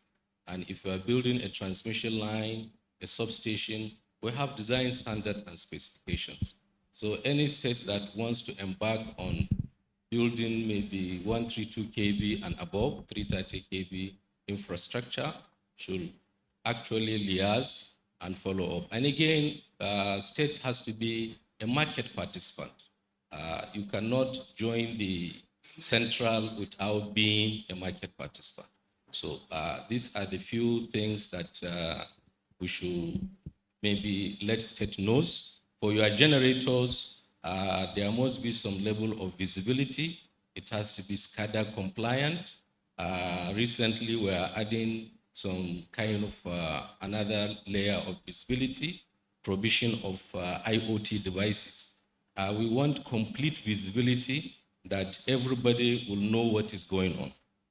Because in reality, the problem of the power sector, like what one of the panelists mentioned, is actually about cost-reflective tariff. Even the decentralization we are talking about is actually going down at a micro level to that. What is regulator doing? It's trying to protect the customer or the consumer interest. But in terms of specification standard, it's uniform. An AC in Lagos consumes the same power as an AC in Abuja, the same megawatt hour. And the cost of generating, megawatt for a unit of gas, the cost of the gas is still the same thing when translated to how much megawatt it will produce. So generally, the decentralization is probably some states may decide to give their own kind of, let's say, maybe tariff lower than what is supposed to be. But without cost-reflective tariff, definitely there won't be that kind of sustainability. And I think that is the bottom line. And that is why I mentioned in my earlier discussion, the only way to bring the cost-reflective tariff down or the cost to be down is through integration, not through disintegration. Thank you very much. Okay, thanks. So we're wrapping up, and then we'll take questions from anyone from the audience. Before we take questions from the audience, I'd like a 1 minute or a 30 seconds parting shot from each of my panel members, and that would be on the question around immediate reform, really, that would make decentralization work effectively. So what is that one reform that we need to do? So I've heard things around cost-reflective tariffs. I've heard things around making sure we have skilled personnel who are managing the electricity markets. I've heard things around the fact that we need to make sure that we know what we are doing and we implement the rights. Even the laws we have on ground now, we need to implement it before we even talk about having targets for outlook. But what is that one reform that would make these state electricity markets work effectively across board for the 36 states, starting from... Thank you. Okay. I think that we need to, like I said, focus on clarity in the laws and codes. We need to invest in infrastructure, and then there has to be capacity of the operators. Thank you. Okay. Yeah, I would say there should be a lot of coordination. I don't think we should work in silos. There should be coordination from the federal to the state level, and then we should also focus more on creating an enabling environment. Not see the state regulatory, powers as a system to, just make money from potential investors. Can we just, for me, it's really more about the people involved, the mindset and the perspective. Can we focus on making these things work in terms of the licensing procedures, the tariff arrangement, putting structures around that to make that work? And then finally would also be ensuring that whatever the government says it will do, laws are enforced, and there's certainty and predictability in the market. Thank you. For me, evidence, it will be phased decentralization. Evidence supports that decentralization should be based on state readiness, which means that some states will move faster than others. That's fine. It's not because of lack of political ambition, but it's reflective of how ready each state is able to progress across that value chain. Thank you. From my side, I think there should be some infrastructure kind of reforms that is being set, and maybe a kind of a power sector kind of that takes care of the entire state. We have to share data. We have to operate on a kind of position that everybody knows his demarcation. So states and federal must do clear demarcation about it. And I think Electricity Act 2023 is still, as amended, is still open for more review. So under that review, there must be a clear demarcation between how can state, because power is no longer going to be flowing from maybe one direction. There will be a possibility of power flowing in the other direction, both ways direction. So there must be a kind of new reform that will take care of that. Thank you. Thank you very much. Please, let's give a round of applause to our panel members. So we'll take questions, maybe one or two before would call it a okay.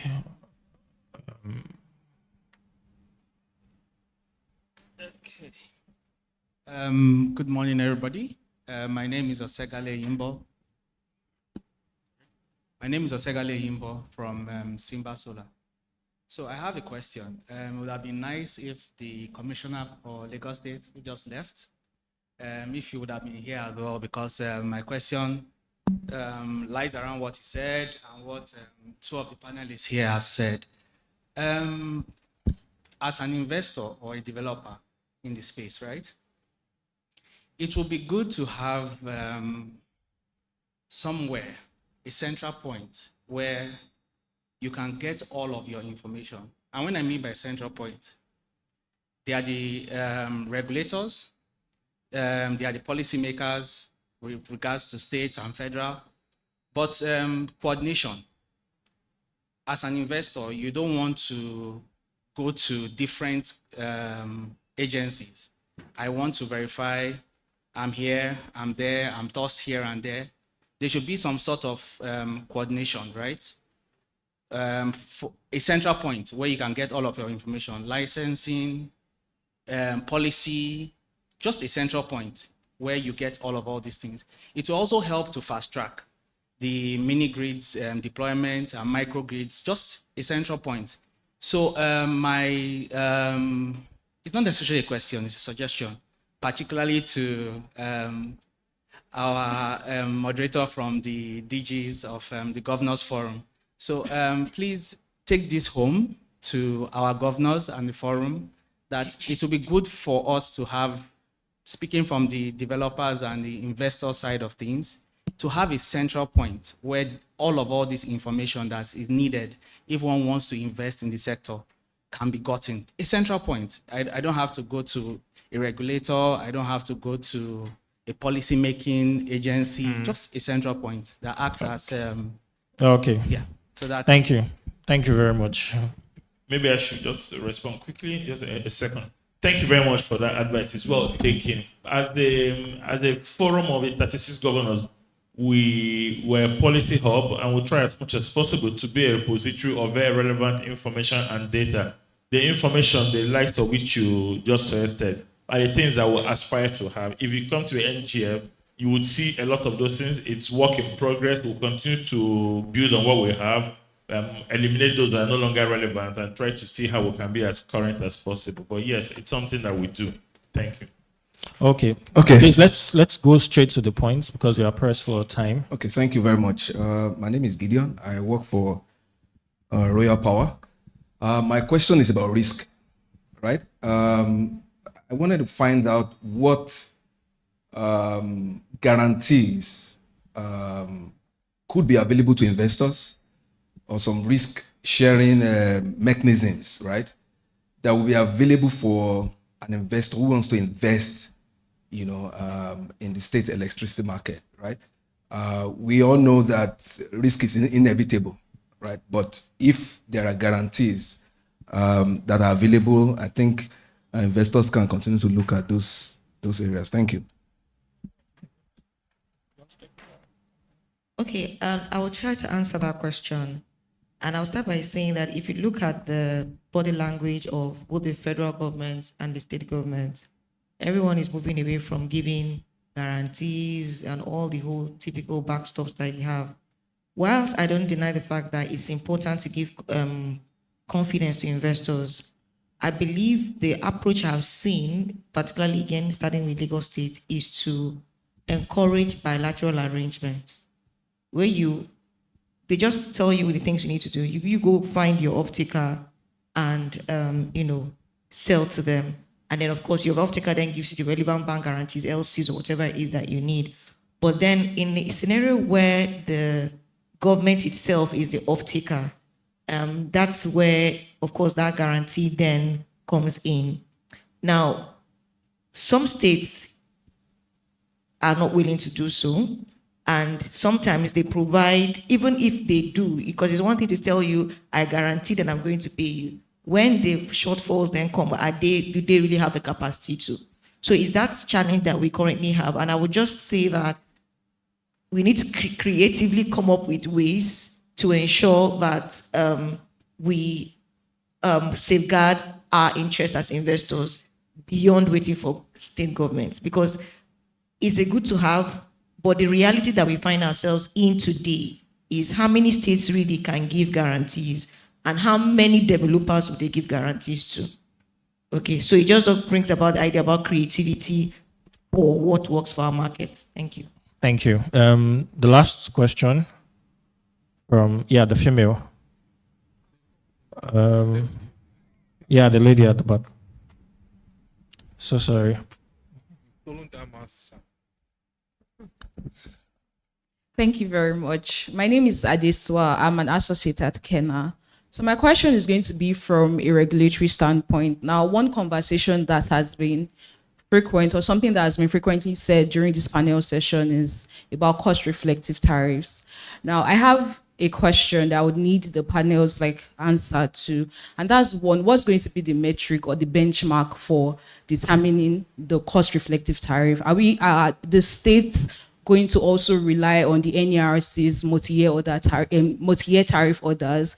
And another thing is consumer protection. How do we ensure that the end users at the end of the day are adequately protected in light of these cost-reflective tariffs? Thank you.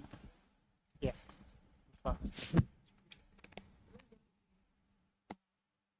Let me try to quickly address that. I know we are pressed for time. In a proper market, the cost-reflective tariff will be demand and supply driven. And this will be based on bilateral engagement between the power supplier and the off-taker. That is really the summary of it.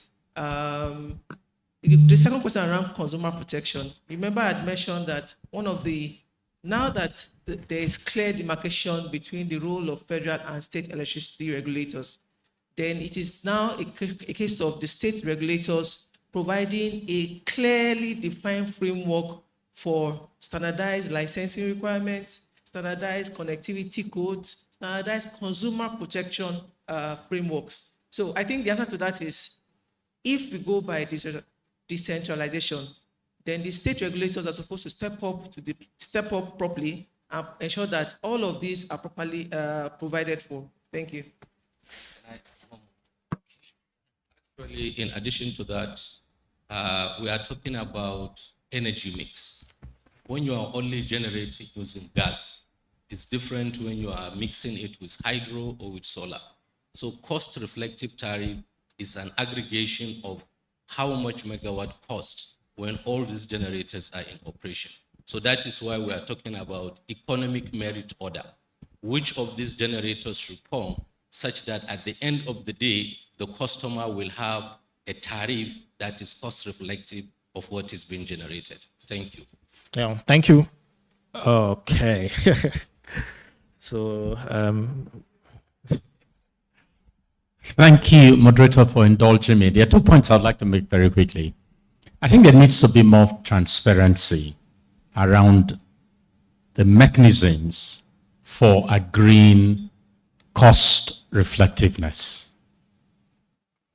From what I see, it's like something that is determined in one closed door. And I believe that people like you, Delight, Olanio Ajayi, and others need to begin to walk around bringing transparency to bear. Electricity is something demanded by virtually every household in Nigeria. Every household should have an understanding of what that cost is for generating that power. We're making it look so complex and complicated, which creates a lot of distrust in the system. I just believe that consumers are being cheated. Simple. That's one. Secondly, there is one part that I have not heard featured here today. That's discos. The discos are not certainly going to disappear simply because states have created their own internal electricity market. I believe, as a journalist, that the biggest obstacle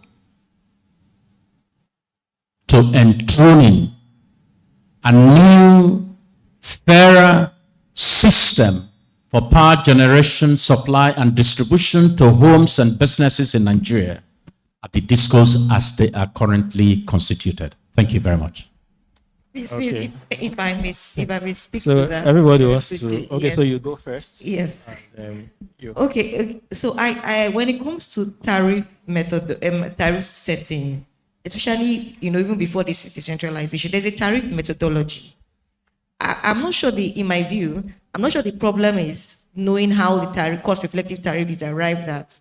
The real problem is when you know what the cost reflective tariff is, are you able to enforce it and say, okay, now everybody pay the cost reflective tariff? It's very clear. Everybody knows, Gencos know how much they generate electricity. And cost reflective tariff is really cost of electricity with a reasonable return on the cost.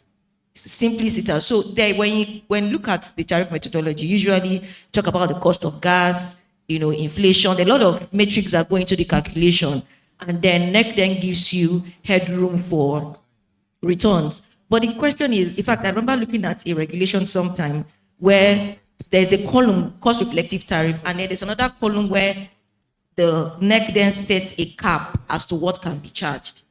So it's clear, but the question is not really being able to implement it. And the reason why it's not being implemented again is the fact that once there's cost reflective tariff, there's an uproar. Now we have to balance that political, concerns of people side by side, creating a viable market. And then on the disco end, I know there are challenges with discos, but in my view, we need them, right? We need them to have a viable market. How many states today can set up discos on their own? We have a decentralized market, but you can hardly find state discos. It's a lot of money to build distribution networks. So what we should be looking at is to find ways to make things work, because currently there's arrangements to have sub-discos for every state. So it's to cooperate with them, see how we can work, collaborate with them, encourage IEDNs, independent distribution companies, to work together. At the end of the day, this electricity market is so connected that we can't do without each other. So it's really finding how to work together. Thank you. Okay, thank you all. We are pressed for time. So once we need to find a way, right?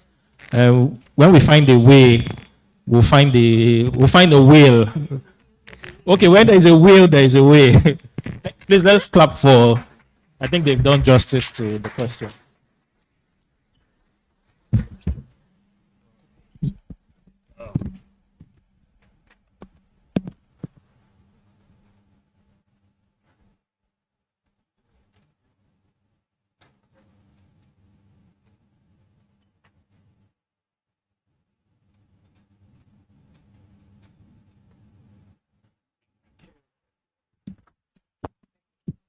All right, thank you very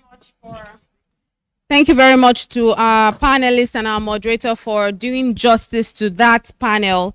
Thank you very much. Now we'll be moving to our next panel for the day.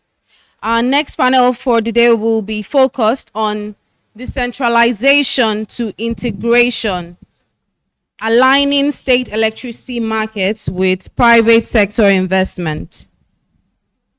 From decentralization to integration, aligning state electricity markets with private sector investment.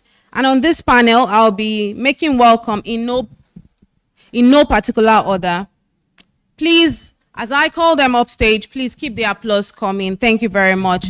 Our first panelist today is, of course, the MD of Azura Power, Mr. Edu Okeke. Please put your hands together for him as he comes up stage, please.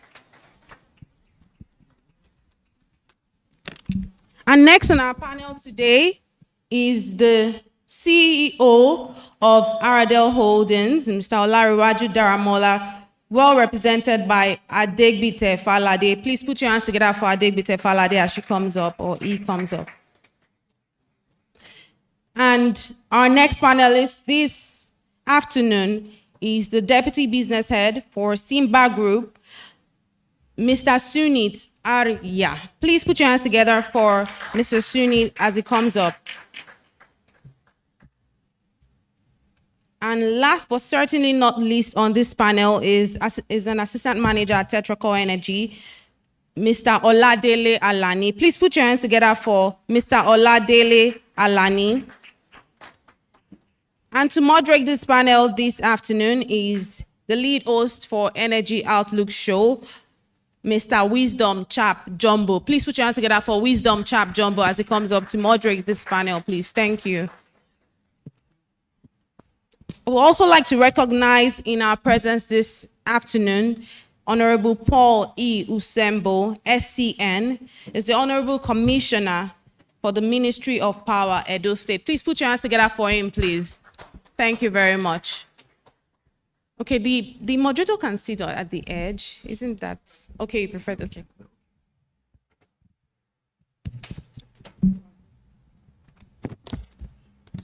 Hello. Okay. Good afternoon, everyone. And I think the day already has been like very good conversations in a lot of the issues. My name is Wisdom Chap Jumbo. At the end of these conversations, one thing we need to achieve is, will there be light? I think that's what all Nigerians want to truly hear. So we'll try to do justice to the topic. There's a lot to be said. In my experience, energy conversations are ending.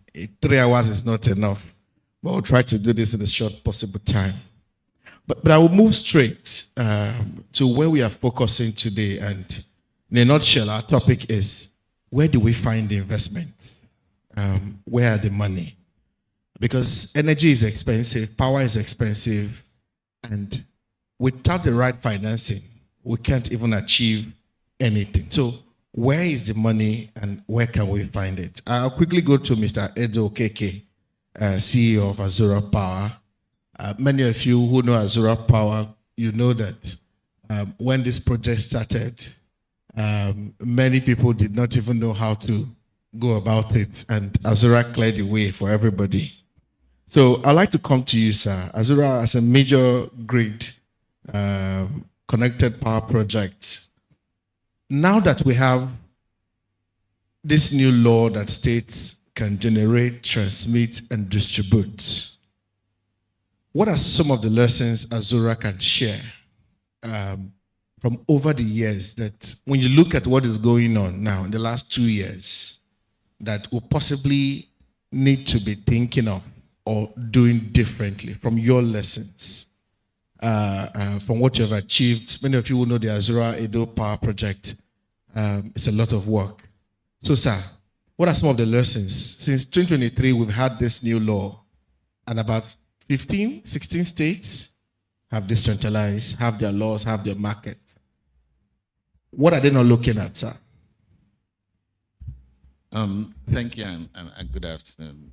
There is one man I like to be looking at here when I'm talking, and that's Odion there, because he's a very good advisor to NGF and the governors when the EA 2020. Yeah, I have an episode with him, just in case. Sorry, sir. I have an episode with Mr. Odion. He spoke so bluntly. I still believe, and what we are seeing today has shown that law is one of the worst laws we've passed in this country. Oh. Because with EA 2023, Azura can never be built in this country. It won't happen. How do you mean, sir? And that's reality. You know, what we've seen in this country is that we've had a challenge with NERC and central administered regulation. And there is a fundamental problem there which NERC was not addressing, and that's cost reflectivity. That's the big problem. And I am one of those that believe that NERC should not be regulating electricity tariff in the country. I believe that states should regulate electricity tariff, and that's what you're seeing with the law today. For all the regulatory agencies states are doing, everybody is talking about tariff. Nobody is talking about transmission and generation, because it will be very difficult for any state in Nigeria to regulate transmission and generation. What we should have done with the law is where NERC regulates generation transmission, and states should regulate tariff, distribution at the lower end, because there is no reason why maybe somebody in Sokoto should be paying the same tariff as somebody in Lagos. States can regulate that. But the way we've made the law where states should now regulate generation transmission, like I said, Azura cannot be built because even Lagos will struggle. There is no state today that can take, say, 500 megawatts of power. There is no state that can do that. What you see is, state probably taking 50, is basically now trying to get embedded power that we had regulation for embedded power. You are now trying to make it the central piece of generation in the country. And let's understand about power plants. The bigger it is, the cheaper. Okay. Which means that if we go that route, Nigeria will have the highest cost of electricity in the world, because every country is trying to integrate to reduce their cost of power. But Nigeria is trying to break up, thereby increasing the cost of power. So let me stop you there a bit now. Now, you said we shouldn't have had what we have as the... Definitely. We shouldn't have. But the expert told us that if we have that, if states can generate, transmit, and distribute, it solves our problem with what we have with the grid. There is something Engineer Shehu said when he was here. Yes.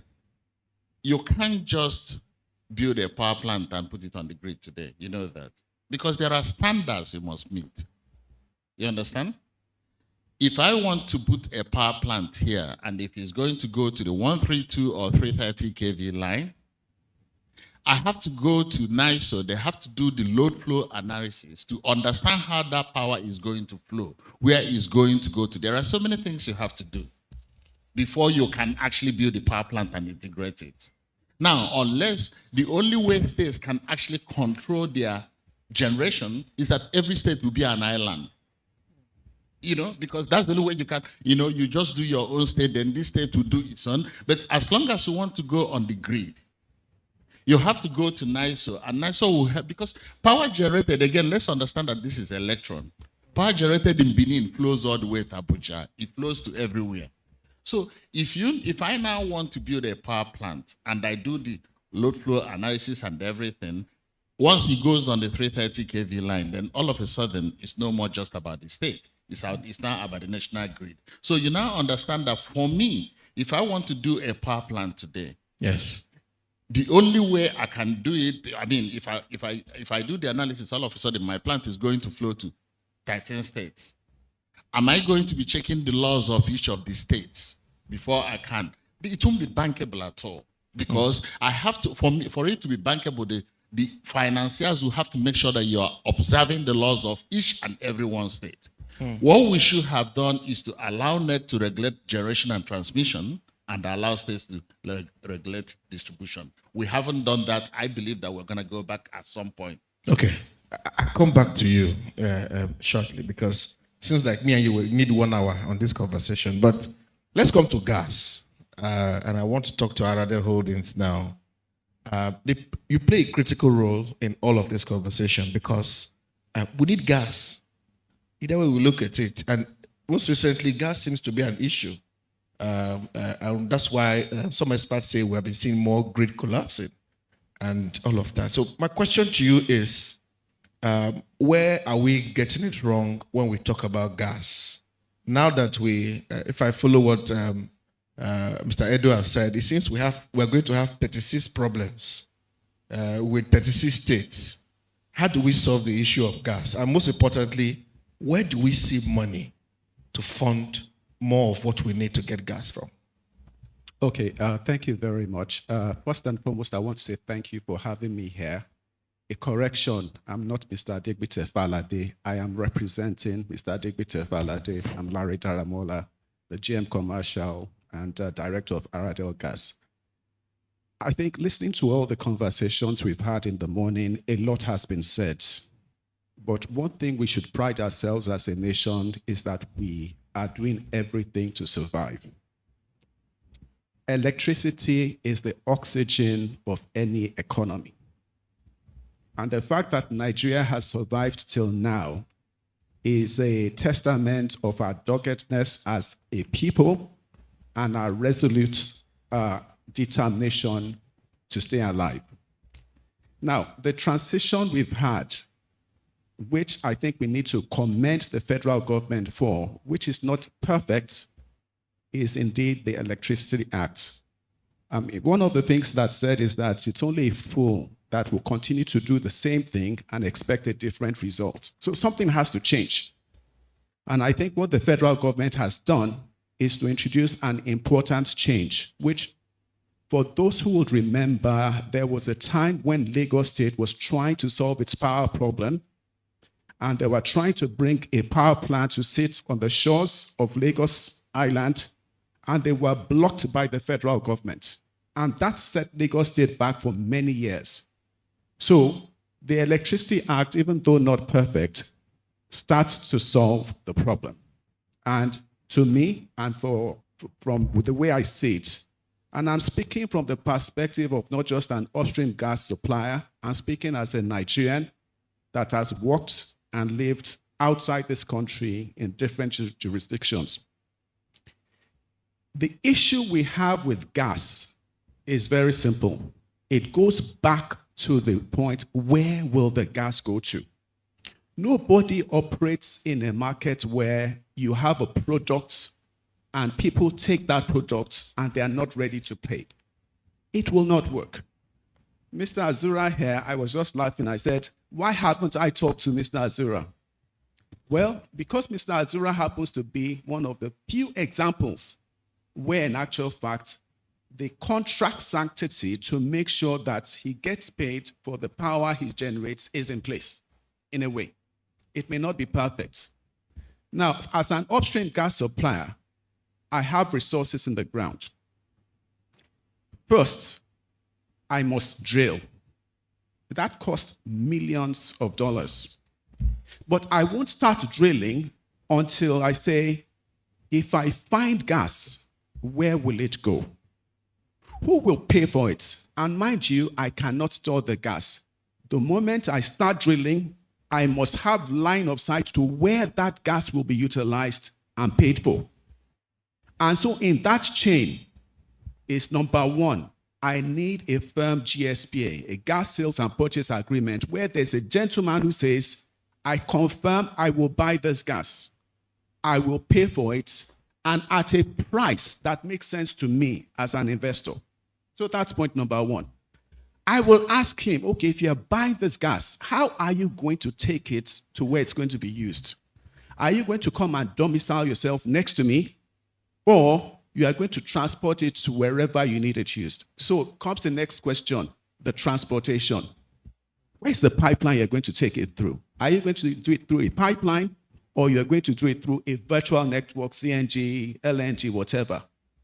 Then the next thing is, because we are focused on gas to power, where's your generation capacity? Where is it? What's your project schedule? Because at the end of the day, it's a dance. The upstream guy, the moment you make that arrangement, you start on your trajectory to start drilling and developing.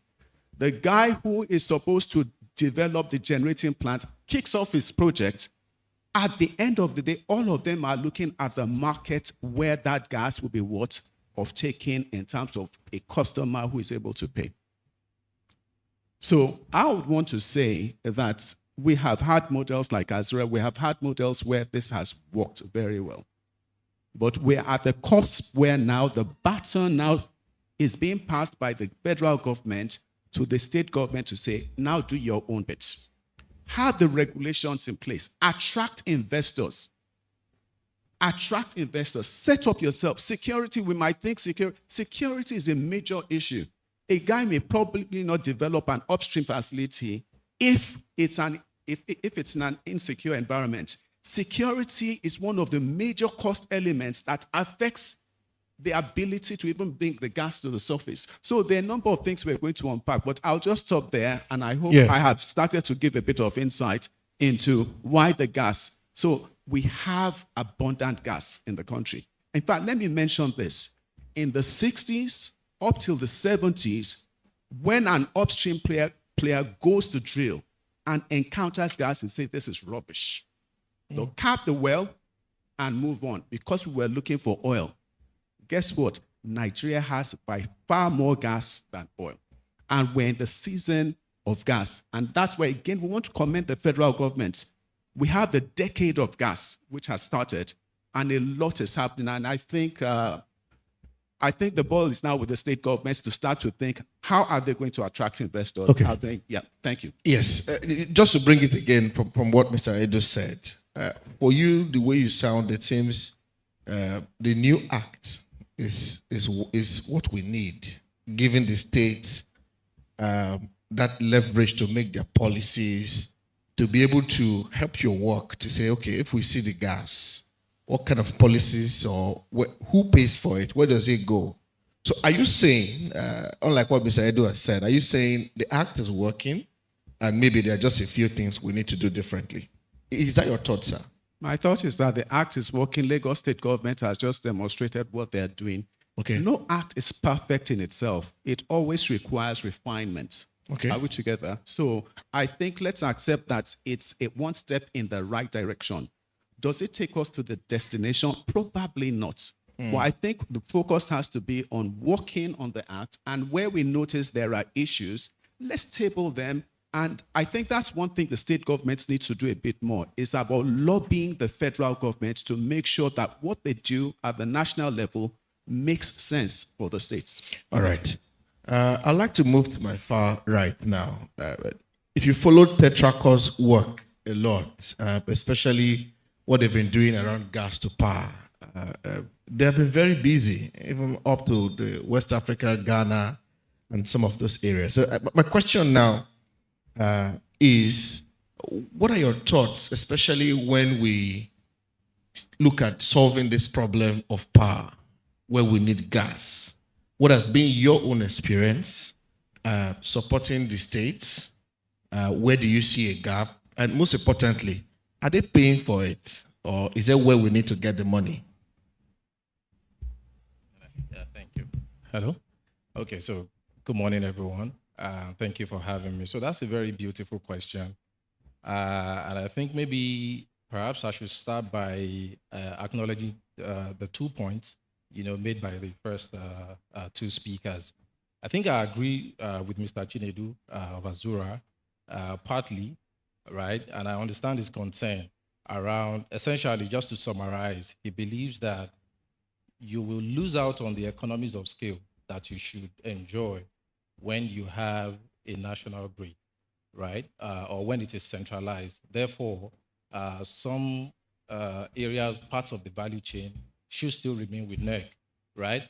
However, the only challenge that kept on coming to my head would then be if some of the cost inputs, because he had said you could leave the tariff in to the state, if some of the cost inputs or cost elements that you require to be able to arrive at the final, tariff is being done, from NERC, meaning that you don't have a direct input as to, the feed, the gas source, the feed gas, for example, from gas-generated assets, right? It then becomes an issue, right? And I also very much agree with my brother from Aradale, because he's in the gas space, Mr. Azura is in the power space for Tetracore.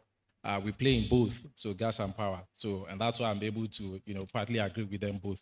So now back to your question, which is around what are the issues, right? Especially with gas to power generation. I think at the risk of having to repeat some of the things that have been mentioned, right from the Commissioner for Energy's speech, right? We understand that the gas to power value chain requires some meticulous stages, right? For gas, for example, and just like the man from Aradale had rightly mentioned, there are lots of cost inputs that you require. And I bet it with you, today the floor price for gas to power is being regulated by NMDPRA, right? The Nigeria Midstream and Downstream Regulatory Authority. And every year, it's an annual thing. They provide a floor price for some of the key industries. So gas to power, gas to GBI, and commercial. And I can bet it with you that today, even the floor price for gas to power, if you speak to the man in Aradale, will still tell you that they are struggling to be able to make that available. And as a result, they will not make their entire gas portfolio available to the power market, even if they drive the demand, right? The power sector today, consumes a huge part of the gas that we currently have. But that's still going to be an issue because that cost, right, to use the terminology that has been mentioned repeatedly today, is not cost reflective. Because by the time they also factor in every other, cost inputs, you realize that they are really struggling to be able to make that available. And gas remains a key component, to generate electricity. How then do you then want to explain to the man who is generating electricity, to be able to make that tariff lower than, the cost components, the build-up? So, and I think I'll just wrap up this question by then saying that, yes, we are also having similar challenges, especially for a few states that we are currently, collaborating with. But I think the beautiful thing about these states running their show is the fact that you can then look at your own nuances, right, and begin to then work with partners who are able to come up with solutions, right? For example, for Tetracore now, we have a few solutions that we've had to do with different states, right? It's not one cap fits all, right? For example, we are doing something, in the core north, right? And we approach it differently than the other companies that we are working with, in the southwestern part of the country, right? Where, gas infrastructure is readily available. So I think that's how we should begin to look at it, as opposed to say either this or that, right? The fact that you are able to look at the nuances with your own state and begin to look at solutions, that can, speak to your demand, your load profile, the nuances, the clusters that you have, and the capacity, or capabilities that you have within the state. I can only hope that answers your question. Okay, I come back to you briefly, but in the mix of all of this, especially when you look at our energy mix, there is one option that I think is always silent, And in my view, I worry why that is. I mean, in the last 5 years or 10 years, maybe, there has been an improvement, and I'm talking about renewables. In the mix of all of this, renewables is gaining traction, but not as much as we think.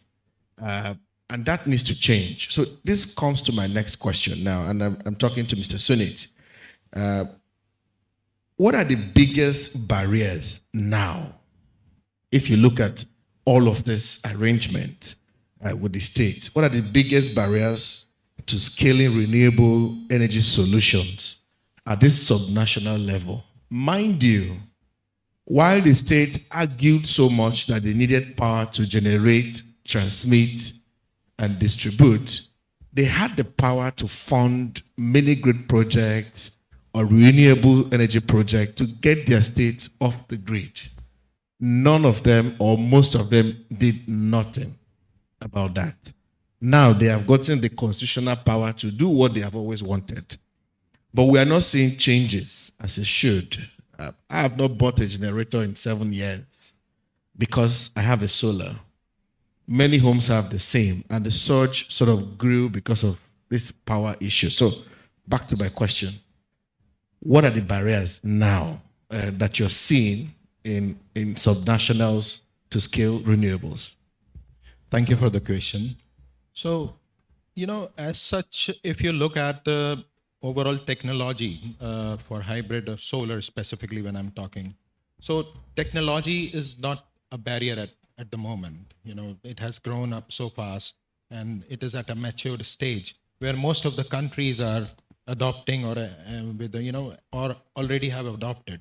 So I see specifically systems, institutes, and more of market design are kind of barriers in Nigeria specifically for these for the accelerated adoption of the for example, there are a lot of institutes, regulatory institutes, which are working together, focusing on renewable energy growth, like federal government, state government.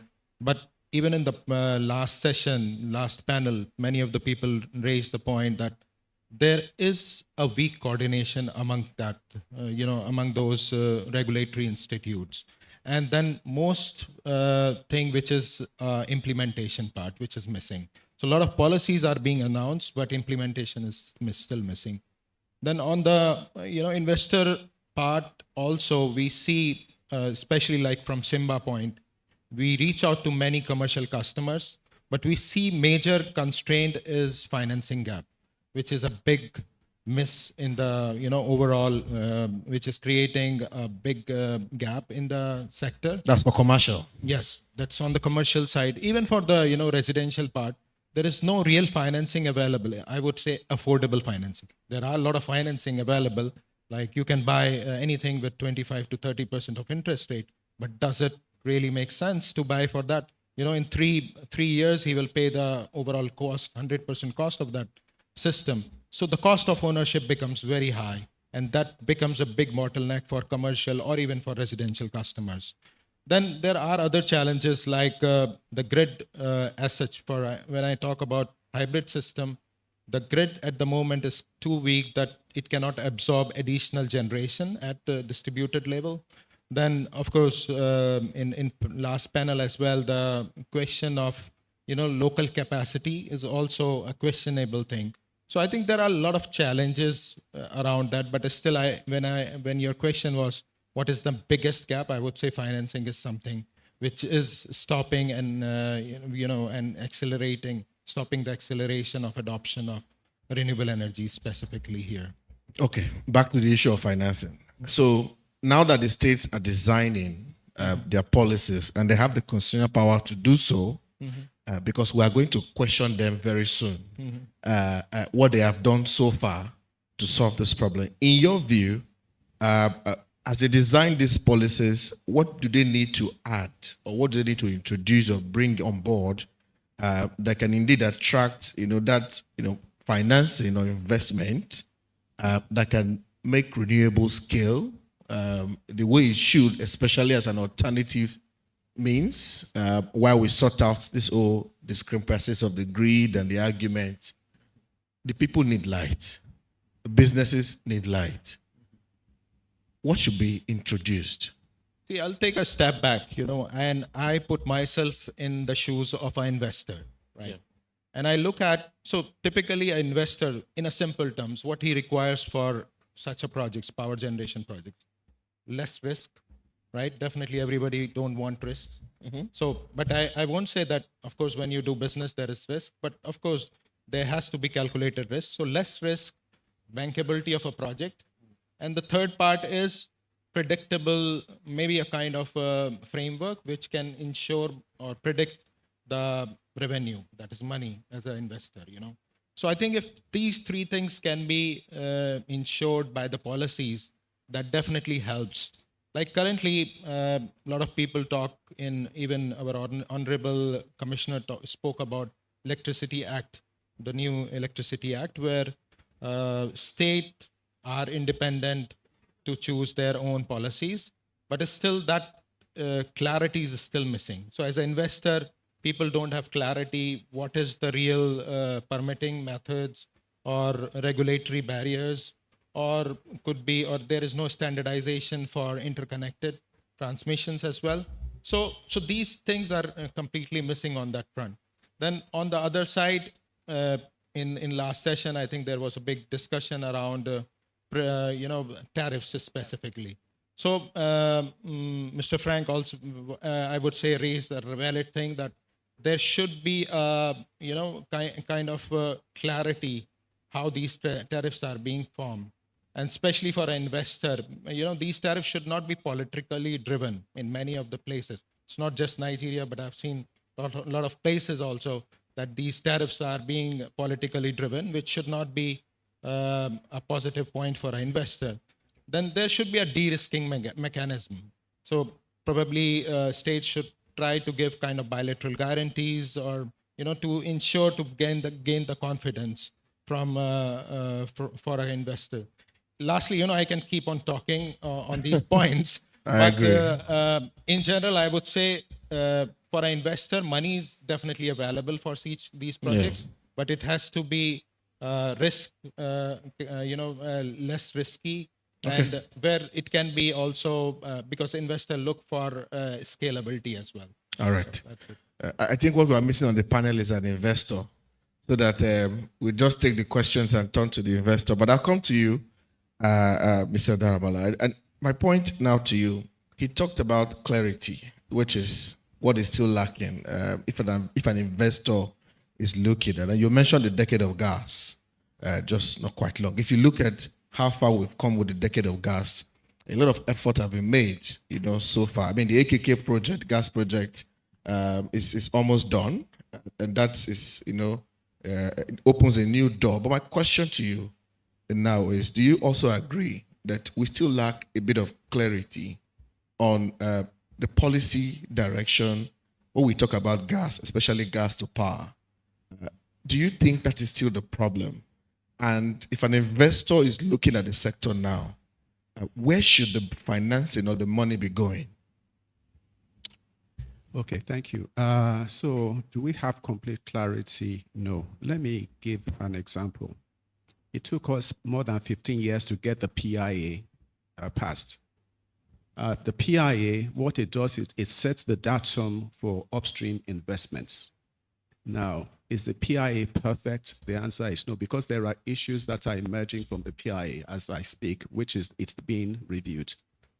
But if I'll go to the issue of gas in terms of investment in gas, if prior to the Ukraine war, nobody was ready to finance gas projects. Because of what? Because of the energy transition, the expectation that renewables will do the trick for the whole world. Reality has done that even in the so-called countries that were for energy transition, they're burning coal. So it's about energy security. Now, to be able to get investments for gas, it's one of the basic things. Number one is that no investor will put money in a gas project. I think it's been said over and over, bankable. And being bankable means that that gas has a home it's going to be paid for, and there are firm contracts behind it that will be honored. So I think one of the things that state governments can also contribute to as they implement, the Electricity Act, in making sure that there can be investments in gas, is making sure that they set the regulatory environment in place such that in each state, contracts are understood, and maybe the government itself can also demonstrate that fidelity by, for example, if there's nothing stopping a state government to say, I want to be part of an upstream project, for example, as a financier, to provide support for bankability. There's nothing saying, even now that we have the midstream downstream gas infrastructure fund, a problem of getting gas into the country is the lack of infrastructure. Now there's the midstream gas infrastructure fund. It provides an avenue for financing, for example, and that's something which the state governments can lobby for to make sure that that fund is deployed to addressing the infrastructural gaps in the various states, for example. And then the last thing, like he mentioned, you have a power generation company. It needs a PPA that is firm. I will be paid for the power that I'm generating.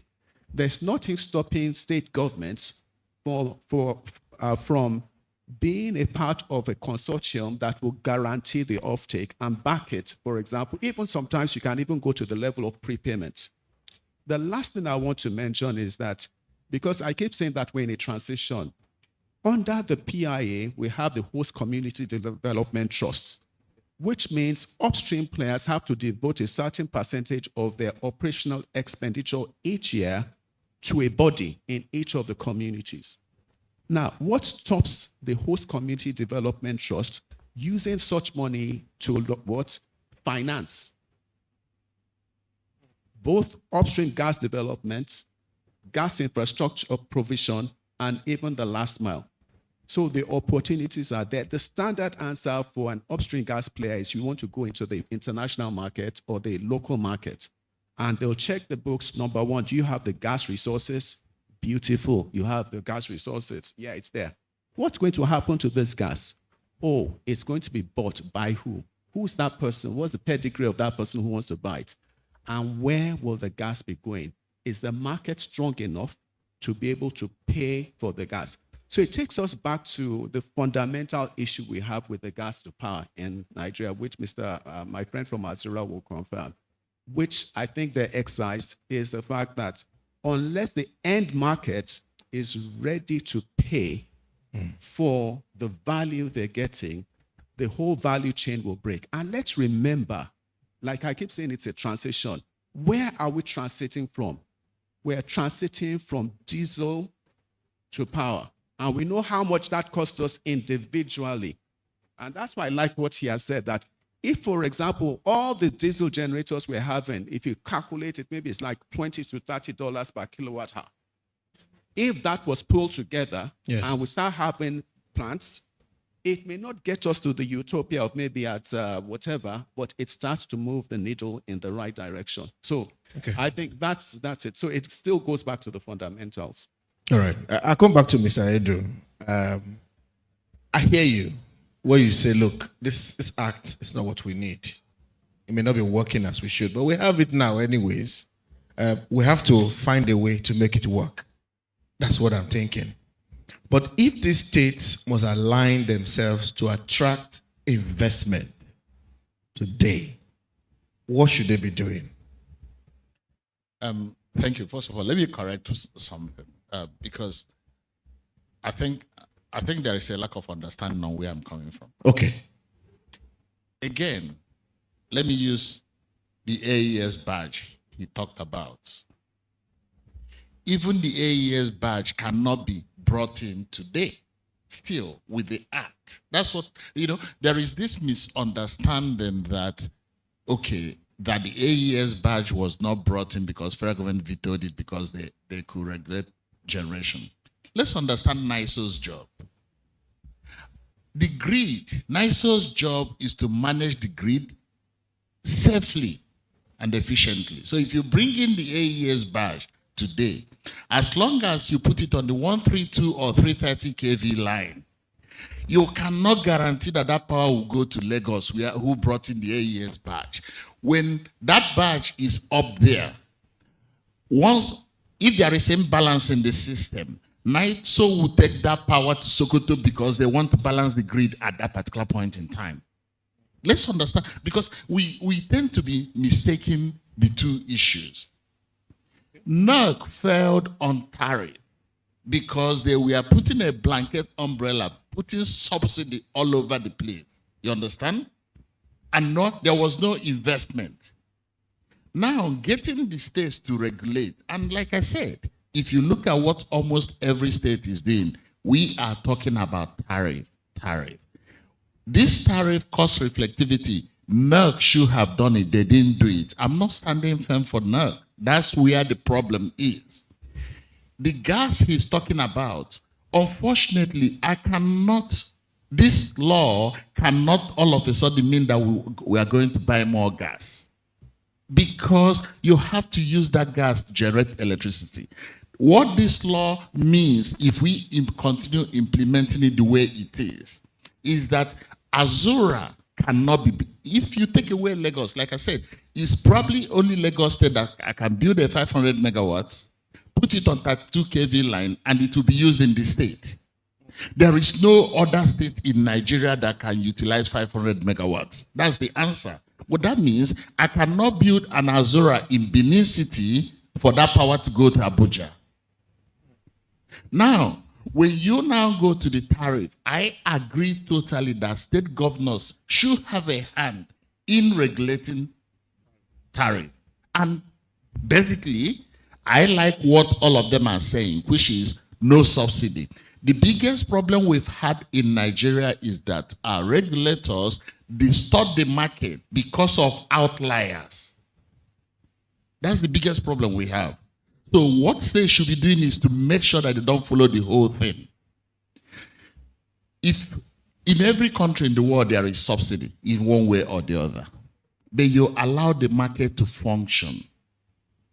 Now, what happens is that if the cost of power is, say, 200 naira per kilowatt hour, that is the cost of power. If you go to the market to buy it, now you can identify individuals who cannot afford to pay 200. But rather than going to the power companies and say, you must sell it 100, which means investment disappears, you allow power to be sold at 200. But those individuals who cannot pay, you give them money to go and buy in the market. That's how you do. But what we've been doing is that we subsidize consumption and we don't incentivize investment. That's where the problem is. So I will still say that the way the law is today, to be able, what you are going to be having, what the law will entrench is simply mini grids. If I come to a local community, they can use 1 megawatt because it's within a state boundary, that can happen. Of course, mini grids will flourish all over, but can Nigeria develop based on mini grid? The answer is no. Because as long as our manufacturers are generating their own power, they don't, first of all, it's not their job to generate their own power. Their cost is already like 30% automatically higher than their counterparts in different parts of the world. And once their cost is 30%, I mean, we talk of buy Nigerian. But when you enter a shop, it's between your pocket and what's on the shelf. If imported product is 1 naira, locally produced is 1 naira 50, you buy imported products, your balance of trade is against you. So all the same, transmission and generation should be centralized. We don't have a choice. But the tariff structure in terms of distribution, we should allow states to have control over that and also remove that subsidy. Because let's understand it is the governors that actually understand where they need to subsidize, where the poor live in their society. If you, I remember speaking to the minister last time that he said it was very draconian. If you ask me, NERC should just set the wholesale tariff of electricity. Yeah. And then at state boundary, this state uses 200. From their federation account, I'll take the cost.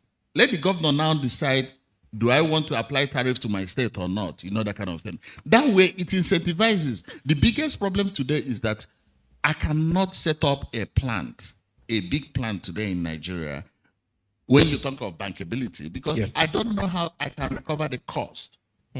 That's the biggest challenge. So if I can't tell how to recover the cost, where do I put cannot my do it. money?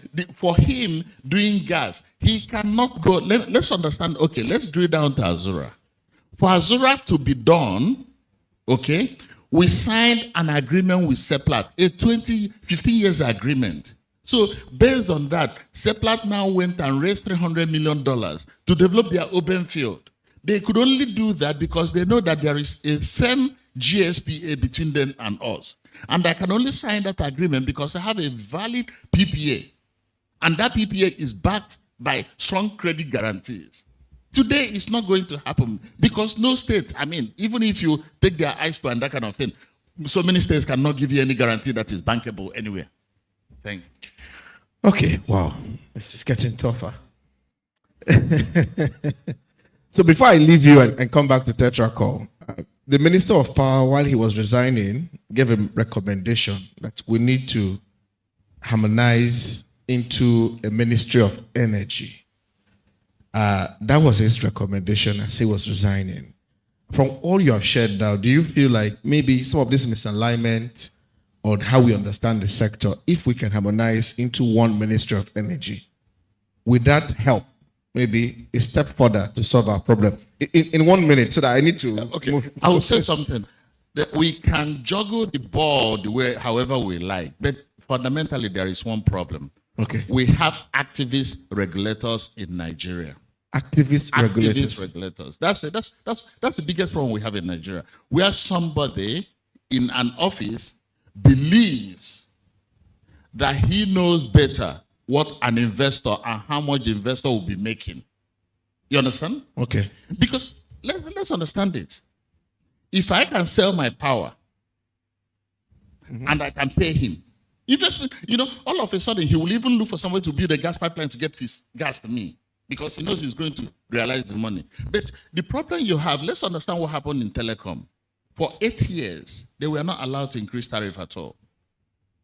They were struggling. The problem we have in Nigeria is that once somebody stays in an office and he sees a company declare profit, he jumps up and his own is, how do we tax and cut it and cut it and cut it? But people, the free, if I have money today and I go and put it treasury bill, which is the sovereign, it's about 16, 17%. So any company making less than 20% is actually making a loss. Wow. To an investor. Let's just understand it. Because instead of going to take a risk, I can as well go and put it in treasury bill, which is knowing that my money is making 17, 18%.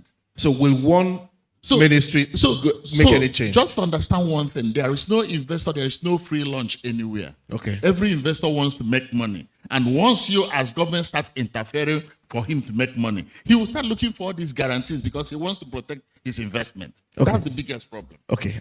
I want to, before you want to comment on that, before 30 seconds. Yes. I need to go Ministry to of Energy, I'll say it may be the right thing to do, and I'll tell you why. Why? Part of the problems you have in developing a gas field, building a gas plant, building a generation company, is the duplicate and convoluted regulatory approvals that are required. So sometimes you are pushed between different regulatory bodies with lack of clarity, things are duplicated, and these things take a lot of time. So to the extent that you have a Ministry of Energy that is focused on the entire value chain and commits, and I think that's the key thing, it commits to expediency of what? Of regulatory approvals. Okay. And like we said, does not make the assumption that it knows better than an investor, allows the investment climate to thrive by itself.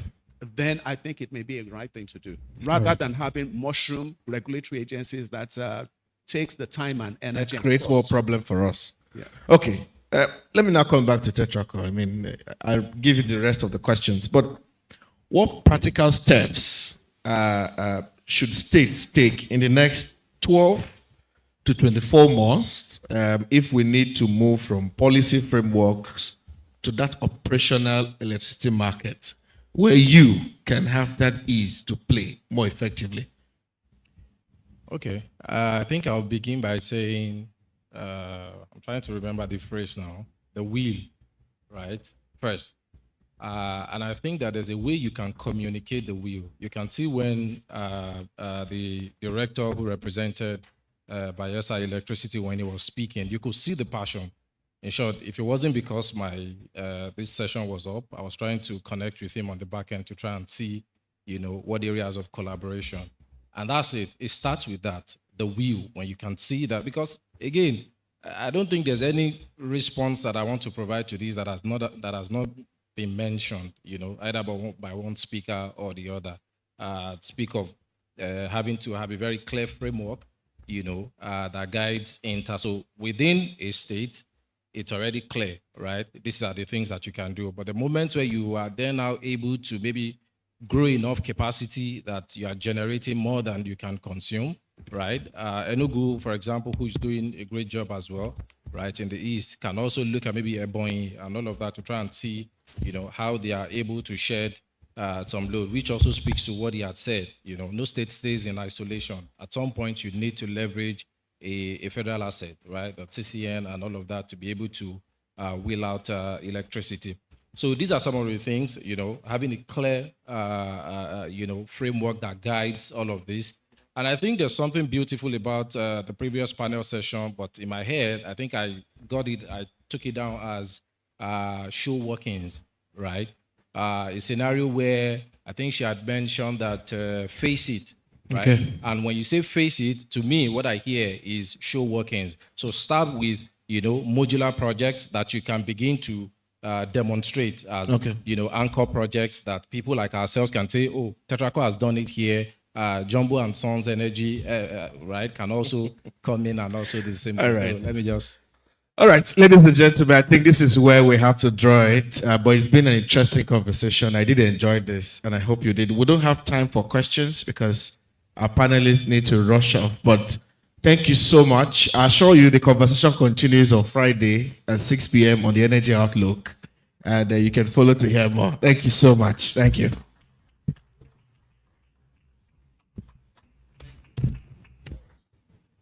Thank you very much for that very spirited panel. Thank you very much to our panelists and to our moderators.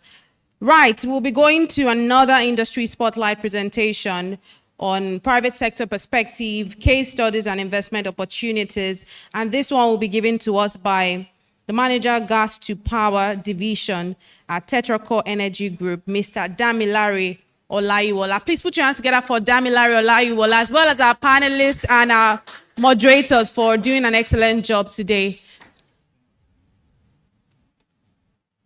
I'm hoping we have Mr. Damilare Olayiwola in the hall.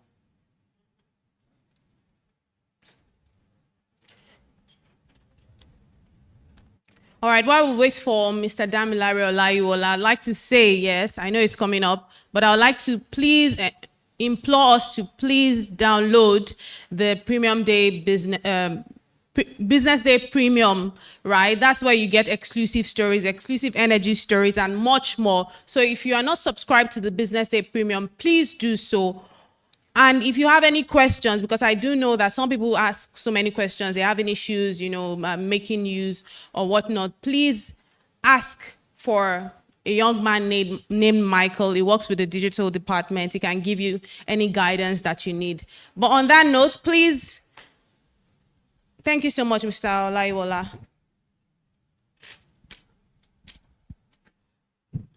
Thank you very much. Good afternoon, everyone.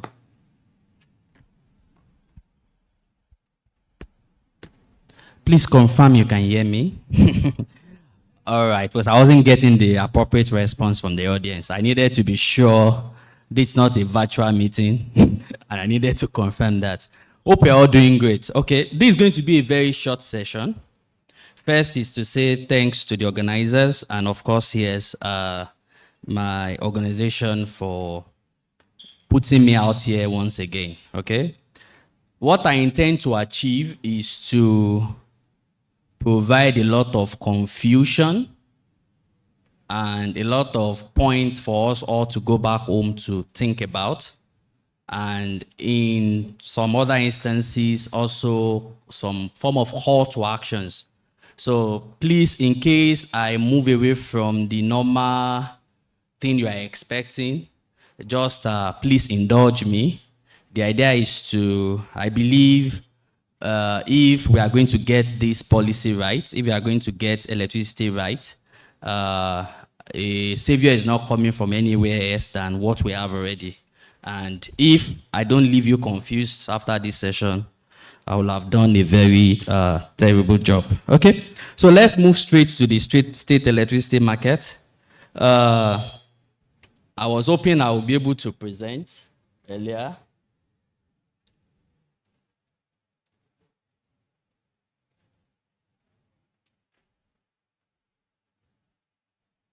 Okay, I'll just move along as we wait for the media team to do justice. All right, so again, I'll just start with background story, right? A lot of people, when EA came to being in 2023, thought finally we figured out what the problem was. And by the time this piece of regulation is signed, in fact, electricity is going to get to the market women and every other person. The same way some are pushing for police reform, state police. And for, if you are a student of history, you understand that except you do something different, sometimes it's same results. In fact, if I wanted to make this more interactive, I could ask people that are participating in the electricity markets today for states that have taken independence. For example, my state, or your state, we've gained independence in terms of electricity. What has changed for us? You begin to look, once you ask that kind of question, what you probably get is, yes, we have the commissioners in place, we have our electricity law in place, and the question is still the same. Can that market woman, can that trader up there, can that industry in one corner of that your state still getting the electricity? Are they not still biting hard, trying to support themselves with diesel and all the other solutions? So these are things people thought would change. Can they change? Definitely. Have they changed? I would say maybe not yet. And should they change? I would say very quickly they should change if we must continue doing the good work. All right. So just one more point before I move to the core of my message is it's also important to understand that states, I mean, like they say, state now has the powers to do and undo, right? What federal government has been trying to do before now and they were unable to do. But what is becoming clear is that the reason why federal government was able to perform, we are already seeing it is 3 years into, I mean, April, we are on the 3rd year counting now, and we've not seen much improvement. In fact, we still hear of NEC more in many states than their states regulators. All right. Now, we'll just quickly move. So let's quickly move to the balance scorecard. So again, as of today, and this is a data from NEC, because again, you expect that for every state that will take regulatory oversight, there should be a formal communication from NEC to all participants saying we've now relinquished our regulatory oversight over these markets and they are now free to go. I will have showed us a graph. I had a graph here, a map rather, that shows the map of Nigeria. And you will see that just about 15 states have crossed the Odu. Okay? And when you check the 15 states, a lot of insight begins to come to you. You will see, in one breath, we have states that were like early adopters, right? The states like Enugu, it's like they were the guys that championed the EA. Immediately the EA dropped, they just switched into actions, right? And then we have states like Ekiti, Ondo, and virtually a good number of states down south seems to be ready for the state electricity market. But as you begin to move up north, it seems as if nothing is happening there. And the question remains, okay? 2 questions you begin to ask yourself. What's stopping these people? I thought all of us were clamoring that this is all what we needed to emancipate our people. Now that we have the framework, why is it that it's only 15 that have crossed the Odu since 2023? So that's 1. 2, we then begin to also apportion these based on geopolitical zones, right? You then begin to see that it's as if some geopolitical zones have another inner caucus meeting they do. I know the gentleman earlier had said there's a governors forum that's supposed to be a combination of all 36 states, I believe, right? But it's as if after that general meeting, some governors belonging to some geopolitical zone take further actions. Because you will see, for example, if I give you a list of it, you see states like, let's say for Southwest, when you are saying Ondo, Oyo, Lagos, Ogun, maybe just Ekiti, maybe just Osun is not on this list, and I know they're also in the works.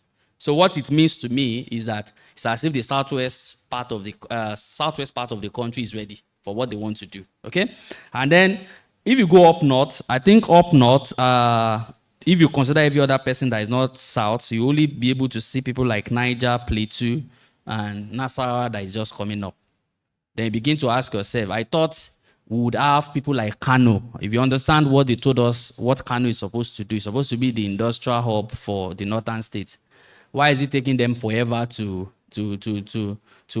get this sorted? Again, my concept is to get you a bit confused, get you to ask yourself pertinent questions, and for people that have money, you also look at how people are where people are putting money in, where people have not yet started investing in, and maybe you can begin to see some of the risk that others are seeing. Okay, so I'll move straight again to what has been the challenges for people that have done some 1 or 2 works, right?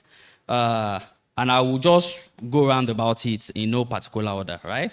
So I would like to start with tariff, okay? I'm sure a lot of us were all around when this, again, permit me to use the word, there was a fight between, is it NEC and Enugu ELC, okay? And it was about, NEC said Bandi is 209.5 now? And then Enugu said it should be, I think, around 160. And it became quite confusing, up to the point that NEC was summoning ELC to come to their office. And then begin to ask yourself, if you understand core principle of what regulation should be, right? How will a regulator also summon another regulator to come and defend his position, right? Again, this is part of the problems we are having. ERC is saying they've done their own works and they think this is the value of electricity in their state. NEC is saying it's not possible. And we saw how that played out. What they did to them was simple. By the time they threw Enugu to, what's it called now, blackout, I think they understood that it is deeper than just simple Excel. It was that simple. It was that simple. Okay? Again, this is just to tell us what the issues are, right? We are still not clear on how we are going to do this tariff methodology. NEC seems to have a methodology around it all years. But now the states are coming on and they want to also have a bite. And they are saying, and it doesn't make sense. How can we have a country where you have 2 band-aid systems? In my head, I was also thinking, who told the state electricity regulators to also go through the band system? I thought there are school of thought that says that is not allowing us to have proper energy access across the country. So again, I hope I'm still creating that confusion in your mind, okay? Now, another problem you begin to see, especially when NEC tells you that I've handed over to you, typically there are transition order that says, put for discos, put a subco in place in the next 6 months. And immediately they do that, the first thing discos begin to worry about is how do they delineate their assets? Right? How do they say this particular asset is what this subco covers? How do they share and even asset is even simple because it's physical, right? So to speak. When you now talk of liabilities that we all know some of these discos are carrying, then they begin to wonder, how do they shift the liability? Because again, all of these play a role in when you are trying to calculate tariff for some of these people, right? Again, another problem you begin to see is, which we have seen on other fora, is a lot of states too are now seeing it as an opportunity to really generate IGR. They were supposed to be regulating electricity, but they are like, guys, if you can, I know of a state that they have mandates to issue out licenses like, let me use the loose phrase, like water. Because they just saw it as an opportunity to generate money. I mean, the money is quite good. Give it to people that are ready. I also believe that there are also people at the other side that have access to finance, and if they can show they have license, they can also, I mean, this is Nigeria. I'm sure You guys know better than I do. But again, these are just the problems we are seeing, where people are no longer regulating. They're now seeing it as an opportunity to increase state IGR. Okay? We also have situations where people have assets standing in states without licensing. And unfortunately, there's even nothing you can do. In fact, a deep situation I had 2 weeks ago was even some disco. You have an entity, a participant in a state that was licensed.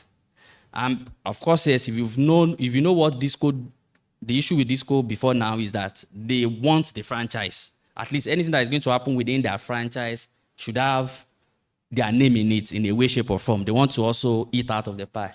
They unilaterally go ahead to start falling people's poll indiscriminately.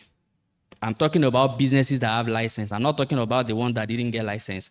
You have a license from a state regulator that is backed by law, both at federal government and at state levels. And then, again, this is the issues we are seeing with this state electricity. Of course, yes, I wrote here, Forum for Nigeria Electricity Regulators.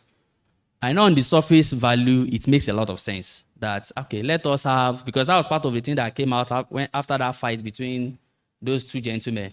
Let's have a forum where all state regulators come together to, let's have a discourse around this. But again, it still doesn't make sense to some of us.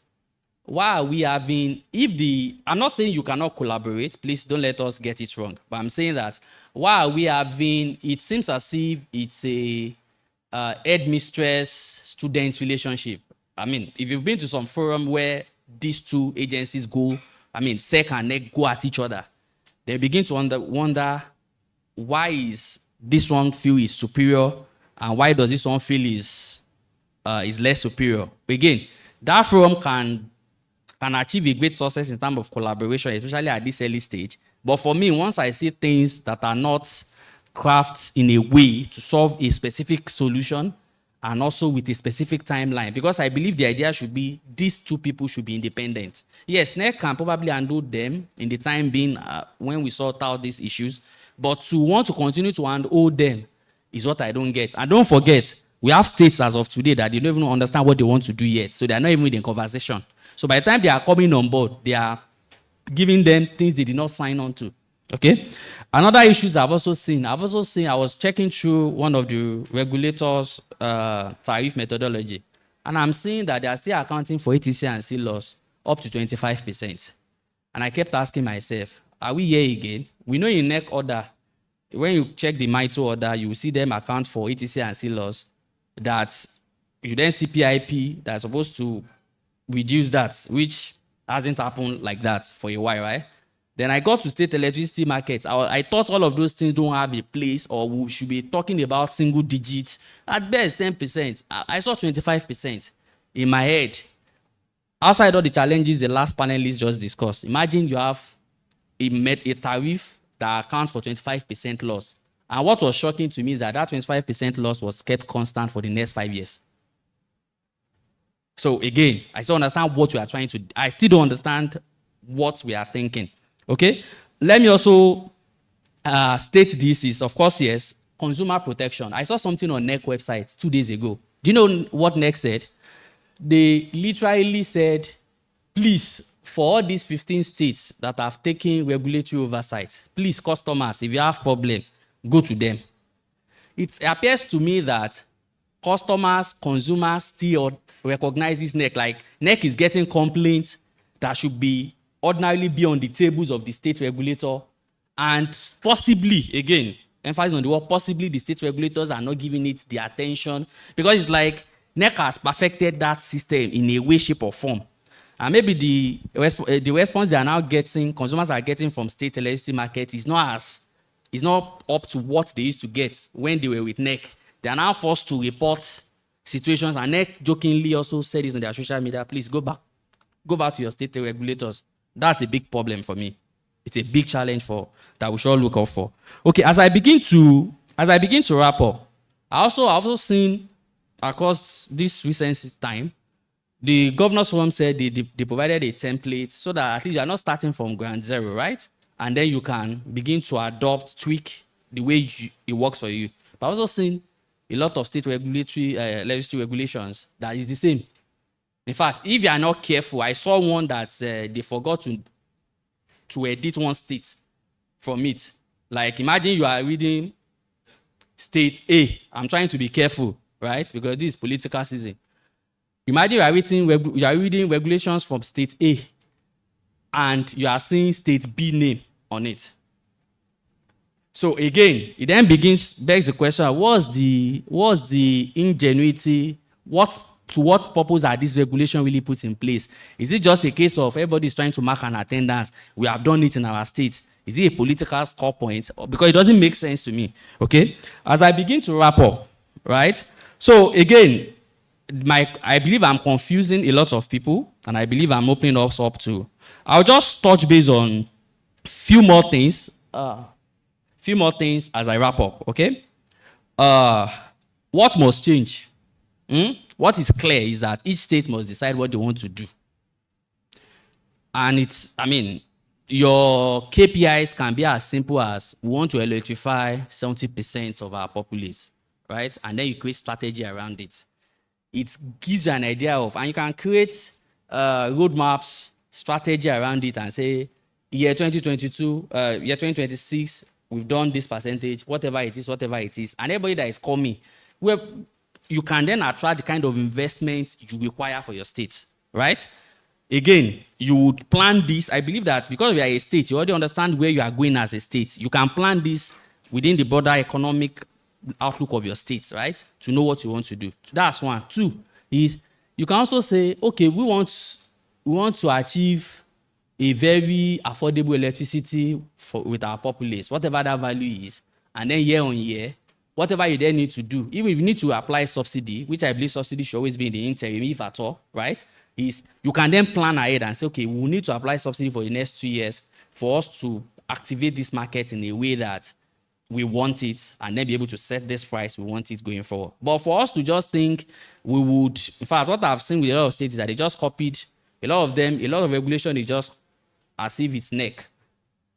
We are still speaking to the same framework, the same everything. In fact, application license, same.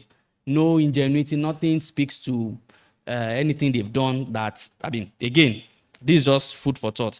And in terms of what the private players like us are looking for, okay, it's simple. I want to deploy capital, but I want to have visibility to how to get my money. And I don't want too many regulatory red tapes. It's that simple. Make my life simple for me.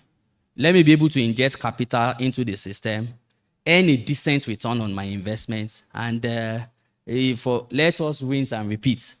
That's all. That's what I want. That's what I intend doing. So I think these are points I just want to leave us with as we close. And there are many methodologies, many frameworks that people are exploring. And like I tell some of my colleagues, it's a big pie. We all need to do.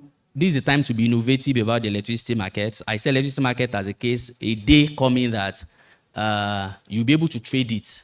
The way we trade stock markets, such that the power you are using in the money can be from Mr. A, and by noon, the power is cheaper from Mr. B.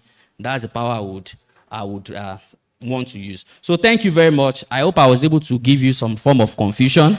And please reach out if you want us to further this discussion. Thank you.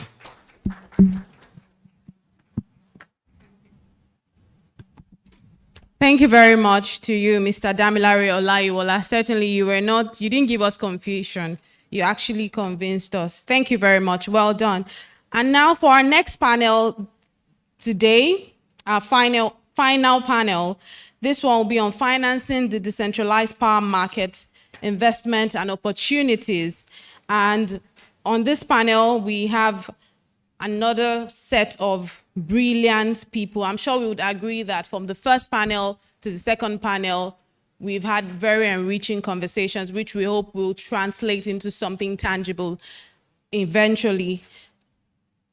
On this panel, we have the head of midstream energy at FCMB, Mr. Akintomide James. Please make him welcome as he comes up stage, please. Thank you. We also have Mr. Olufemi Bakare, the CEO of Fen Church Group. Please make him welcome as he comes up stage, please. We also have the managing partner at Frontier Alpha LLP, a big Pere Clark. Please make him welcome as he comes up stage, please. Thank you. And still on this panel, we have the CEO of Vios Energy, Mr. Shola Arifayon, represented by Adedeji Adekoya. Please make him welcome as he comes up stage, please. Thank you. And finally, on this panel, we also have the ED, Capital Market at Ion. We have the CEO of Ion Capital.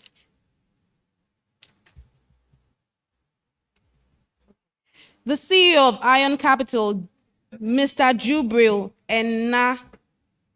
Enakele. Please make him welcome as he comes up, please. And to moderate this panel, we have the Group MD of Armshare Capital, Mr. Odion Omofoma. Please make him welcome as he comes up stage, please.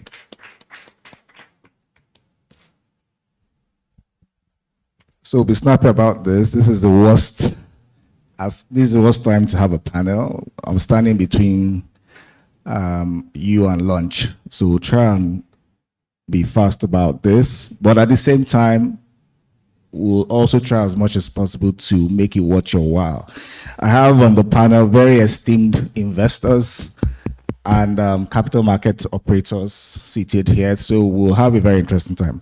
Before I dive right through to the panel, which is titled Financing Decentralized Power Market, I think it's important to clarify that the last presentation had a lot of inconsistencies and misinformation. It's one of the challenges that we face where we have very uninformed comments put in the public, and perhaps part of the things that people should now try and do is drive communication properly. Maybe states should start to educate a lot of the operators so we don't have this misinformation put out there as facts. Having said that, let me go straight to the panel. The panel talks about financing the decentralized power market.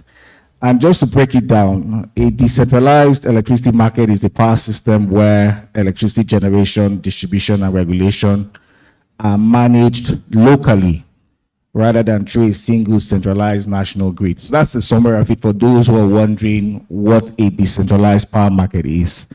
And to kick off this engagement, this panel, I'll go straight to Femi. Femi, congratulations on your PPA signing with Lagos State. Great job. And this speaks to a decentralized power market. I want to ask you, what was your experience going through that process? It would be good to hear your experiences and what you think could have been done better, if at all. I don't know if my mic is... Can we sort the mic? Okay, I think it's working now. Yeah, so thank you very much for that.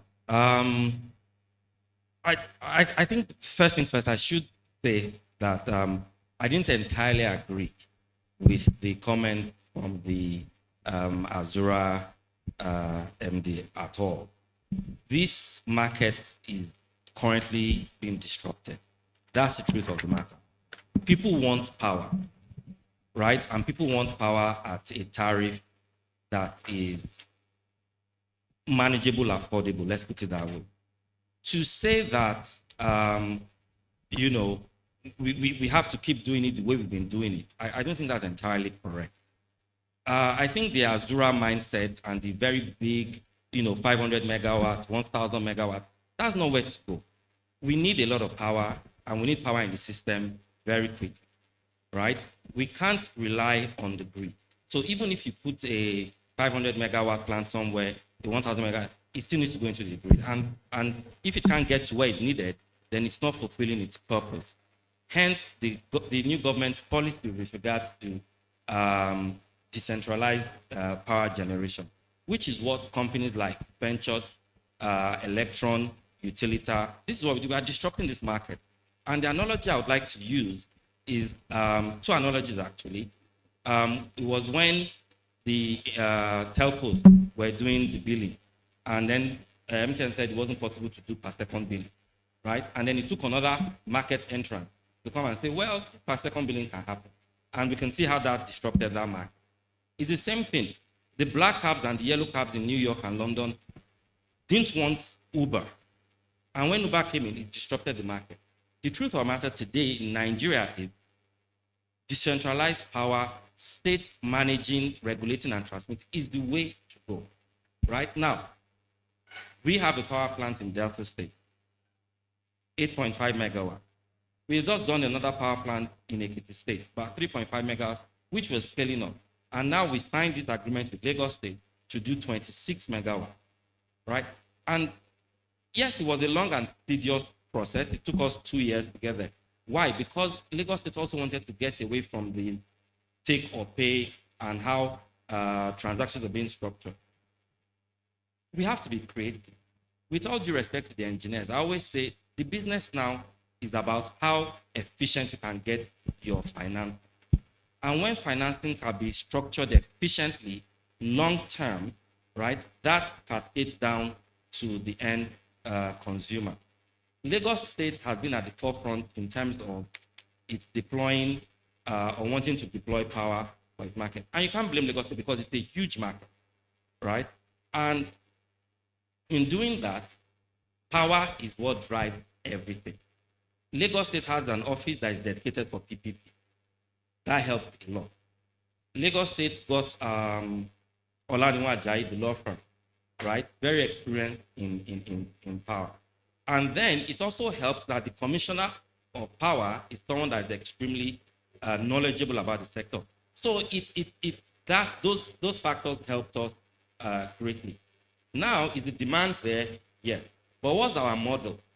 Lagos State is only taking a certain amount of power, and we look at them as the anchor. But our model, our plan, is to inject power into the DISCO's network, right? And do it in such a way that the DISCO can still make a little margin on it, right? And then there's constant and efficient power. So that's where this market is going.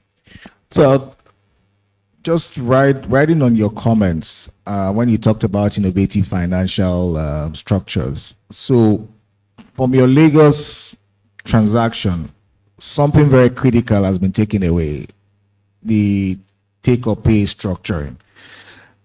Isn't that how do your lenders or your investors see that removal? Because that's supposed to protect you on the downside. That's one. And then how are you getting around it? Because this seems like an energy only agreement now, right? So maybe you walk us through on what innovative structures you've had to deploy on this. Okay, so very good. You're correct, right? The traditional way of financing these transactions, there's a take or pay, right? And that take or pay is what makes the transaction bankable. Now, we're not saying it's not a take or pay again, but the way we structure this transaction is say we are only selling kilowatt hour. That's the first thing we're doing, right? Before when it was captive, I'm doing it for one client. And in doing it for that one client, I had to build a certain amount of redundancy into my system, which of course made the tariff expensive. Now, what we're doing is to say we are selling kilowatt hours. How many hours per annum do you need? Right? And we would agree, a discounted hours to say, for example, if you need, hypothetically, let's say you need 1 million hours, right? Would say, you know what, let's agree you pay us, right, on an ISPO basis for 400,000 hours. So we have that at the back there, right? But that takes care of that anchor client, which is Lagos State Water Works. Our real focus is the competition we're having with the DISCO to say we can give you all the excess power we're generating into your system because we need it, and then let's have a conversation about that. And those conversations are already currently ongoing. Thank you so much. So let me go straight to Ion Capital, Ion Global, and riding off what Femi from Venture said. So from a capital structuring perspective, right? What do you think should be the ideal financing package for decentralized energy? I mean, Fenchurch has transactions in multiple states, but they are capped, well, not captive, but in small ring-fenced areas. From your own perspective, if you were to structure advice on these transactions, what would be some of like the deal terms that you put on the table? Hello, okay. Thank you very much, and good afternoon, everyone. So at Ion Capital, we are an African focused investment bank based in Lagos, Nigeria, providing advisory services across capital markets financing and also capital raising transactions. So over the years, we've worked with clients and fund users across various sectors, including the energy sector, in structuring financing and raising the appropriate financing for such projects. And over the years, some things have come to play in how you structure all these things. Pricing is very key because in the capital market, we engage various investor groups that cuts across the pension fund administrators, the PFAs, that sit on over 28 trillion AUM, and they are a major investor group in the Nigerian capital market. So in structuring those instruments to raise those long-term financing for such projects, you need to have an early engagement with them to understand what exactly they are looking for in terms of pricing and returns, while also matching it with that of the preference of the issuer. So pricing is very key, and also the tenor, because the nature of these projects are long-term, and you need to also issue an instrument, which is a long-term instrument, preferably 10, 15, 20 years, depending on the tenor of that project. So you have to raise long-term instruments to match that project so that you don't have a funding mismatch right from. But are you able to raise that long-term instrument to, say, support Femi's project?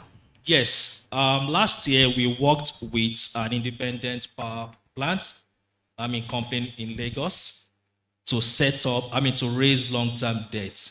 And the tenor of that debt was 15 years. And we were able to raise financing from PFAs and banks in Nigeria for that project. So it's just to understand the kind of investors that are looking into that energy space, and you can engage them on that. Okay, I'll go online. We have one of our panelists online, Ebipere Clark. Ebi, can you hear us? Is Mr. Clark online? Yeah, yes, I am. Oh, great. How's London? It's fine. All right, great. So, Abi, I read one of your LinkedIn posts, and you made a comment that resonated with me. You said, when we can't deliver power to the rich, we can forget about delivering it to the poor. Now, in the context of a decentralized power market, right? How would you relate your comments to this? And do you think having a decentralized power market will address serving rich clusters who can then pivot, or we can then use the cash flows to then support the poorer clusters? Yes, in short. First of all, I'd like to say, thank you to everyone. And I have been here through all the previous discussions. We have to look at how GSM came into Nigeria. You first of all got those clients who could pay. And those clients who could pay perhaps paid over the odds, but they sealed the fixed cost of the program going forward. That is something we haven't really done in the power sector. And that's what I mean by there's a focus that everyone should get power, and that's understandable. But that is a goal. And we have to understand what sequencing we need to follow to get to that point. And realistically, it means that those who can pay the most are served first to ensure that the investment gets the fastest rate of return back on what financiers give it. That's what I meant by that. So essentially how that would work in a decentralized place would be local implementation. People who are on the ground, and this is one of the things against the Abuja process. Abuja doesn't know what's going on in Sokoto, doesn't know what's going on in Calabar. Neither does TCN, neither does NBET. By starting off by the local area first, it's like a ground up approach. Look for the demand, service the demand, that requires local information, that requires perhaps sort of state supervision, and then above that, the federal should act. So I do think that the decentralized approach, if it goes from a demand study approach, will actually make the power sector more sustainable over the medium to long term. Yes. Okay. Niso is here. He made a very valid comment. Decentralization is not, what's the word again? Disintegration. So there's this debate about if decentralized power is the way to go or it should complement the grid. Now, from your own perspective, how do you marry both markets? Or if you think decentralized energy is the way to go, or should we start looking at a mix of both markets, given the challenges we're also having on the national grid? Like I said, there's a shortage of power, and it's really important people look at the numbers. 5,000 megawatts for 12 million customers means each customer cannot run a fridge. That is fact.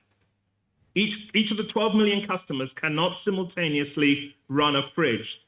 The whole issue of sequencing, and this is political, the whole issue of sequencing is who gets the power first. Now, that's not a question that I'm going to answer, but if you don't solve that correctly, you are not going to get a commercial market. So whatever answer you produce, someone somewhere is going to disagree with it. But you either run a market where everyone runs a fridge and no one does anything, or you run a market where you service those first who can pay more and you grow the market from there. Thanks, Ebi. Shola, I'm going to come straight to you. Shola is the founder, CEO of BIOS Energy. And I know the work you do.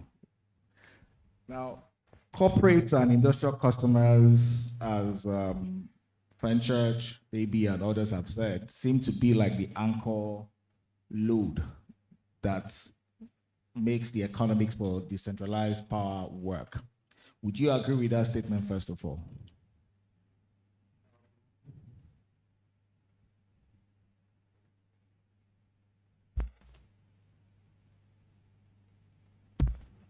Thank you, Odion. The short answer is that those are the customers that's most attractive to our approach, right? Both one, from the cost of service, and two, from a collection risk issue. But right, the only way the entire system works is that you service everyone, right? And that applies whether you're working in what we're calling a decentralized market, or you're looking at the entire market as a whole, right?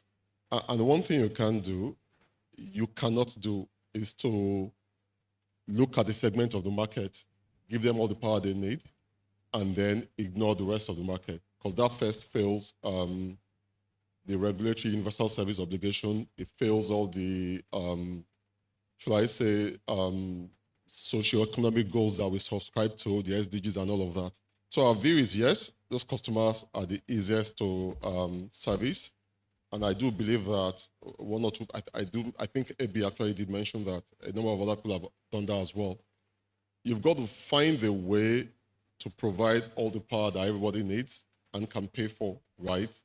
Whilst sequencing it in a way that the customers are able to pay all of their costs might, I hate to use the word subsidize, but if those customers cover the fixed cost of the system, then you can find a way to provide a service that works to the vulnerable segments of the market. And that view is, these are core economic and technical truths that hold whether or not you're operating what you call a decentralized market, however you define decentralization.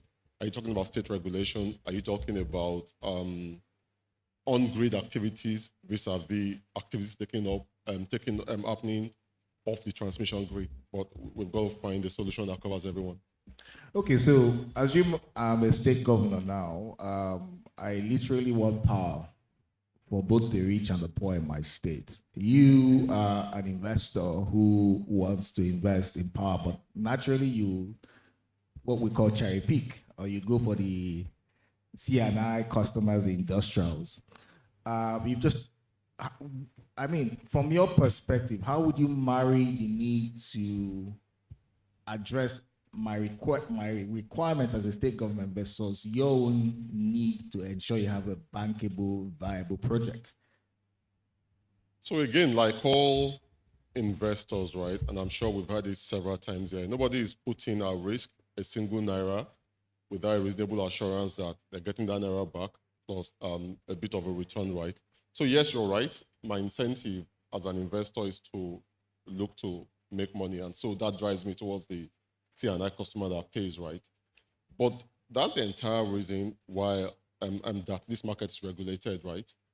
And so there's someone, ideally, if they do their work well, the regulators, whether federal or state, whose job is to say, okay, all well and good, you can make money doing that, but we've also got an universal service obligation to ensure that these customers that can't, it's not so much as they can't pay, really, in my view, because once you don't have power, once you don't have power from the mains, you're paying more than it costs from the mains. Whether you're using a diesel generator, you're using a what we popularly call I pass my neighbor, whether it's a kerosene lantern, guess what? You're paying more for unit of illumination, whatever your alternative means of whether it's power or generation is. So I'm clear. The overarching objective should be, how do we keep the lights on for everyone? How do we give everyone producing with power, electricity power? Given that context, right, and to answer your question directly, our view, right, is that there is a cost to servicing everyone wherever you are located in this country. And that cost is definable whether you're bringing the power off the grid or whether you're doing local solutions, right? What I think the work that hasn't been done with as much focus as it deserves, right, is breaking customer locations, breaking up the country or states into customer locations. Where are we better off getting power off the grid to serve these customers? My view, I hold it very strongly, is that in places like Lagos, there's almost nowhere that you can service cheaper coming off the grid if you put the right principles in place and the right structures. There are places, right, like in Taraba State where we have a power plant where you almost certainly do have to look for isolated off-grid solutions. If I were governor in any of those two states, I'm going to be taking a very different approach. In Lagos State, I'm thinking, where's the infrastructure? Fenchurch sat on a power plant location that's been built for a minute. It's got evacuation, right? Makes sense to build a power plant there. But we think that for the next 5, 6, maybe longer years, Lagos is better served off the grid, of the transmission grid. A place like Taraba would probably need to build all kinds of isolated projects, hydro, solar, name it. So it's really, again, going back to AB's point, every governor has to understand, or every regulator, the characteristics of his market and figure out. Remember that electricity, electrons, don't really care where they're coming from. Are they local? Are they off the grid? But what's important is, what's the most economically viable way to service this particular cluster of customers? Great. So this segues me to FCMB. You've heard the two investors on this panel share their perspectives. Now, from a lender's perspective, what will make a decentralized power sector market in the States bankable for you. Now, before I start, the caveat is take your mind away from Lagos State. Imagine Lagos does not exist. Just focus on the other states. Good afternoon. Thank you for the question. The beauty about having a panel session later in the day is that I can just leverage on what other more experienced and intelligent people can see. Whether it's Lagos, whether it's Taraba, like my co-panelist said, essentially it's the same thing. Bankable projects. All banks want to see is route to cash. If I deploy capital, whether it's debt capital, whether it's equity capital, how can I get my money back? So what banks want to see is they want to see customers that are not only able to pay, but are willing to pay. So like my co-panelist said, we need data, we need information on, okay, if I go to this particular area, how many customers are there? What is the demand like? What tariff can I give them such that what they pay can cover my cost of investment and give me a little bit of return. Those are the things banks want to see.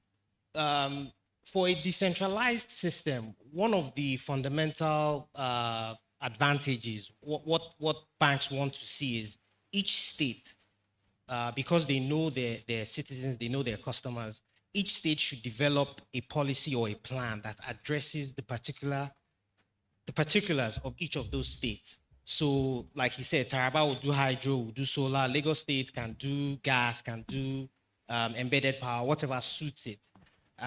So, each state, in addition to that, each state should also ensure that contracts, sanctity of contracts, if I deploy capital, whether it's financial capital or hard capital like assets, and I sign a PPA with a cluster group, or I sign a PPA with an anchor off-taker, and I run into dispute, can the state quickly resolve whatever disputes we have such that we quickly get back to what we're supposed to, what our fundamental job is, which is providing finance and collecting revenues from tariffs? Okay, but if you looked at it, the contracts maybe it may not be with the state. The state pretty much just provided the licensing environment, and you're pretty much contracting with third parties. But straight to the question, I'm a state licensee. Would you give me financing, number one? And then number two, what will be your pricing and your tenor? Assuming I meet all your metrics. Okay, so cost of capital in Nigeria is high. Cost of debt capital is high. Anywhere from 28 to 35% per annum. Which means whatever your project is doing, whatever transaction is doing in terms of returns has to be able to cover that. It'll be difficult to get a straight bank balance sheet debt on those pricing. So what banks are doing these days is we're liaising with people, with DFIs, people like BOI, people like DBN, such that when we blend those sources of capital with our own balance sheet capital, we're able to give rates that are more, how should I say, market friendly. I would give you funding if you're able to demonstrate your market viability, how I can get my money back, and how you are able to collect from the customers that you have. What security structures do you look at?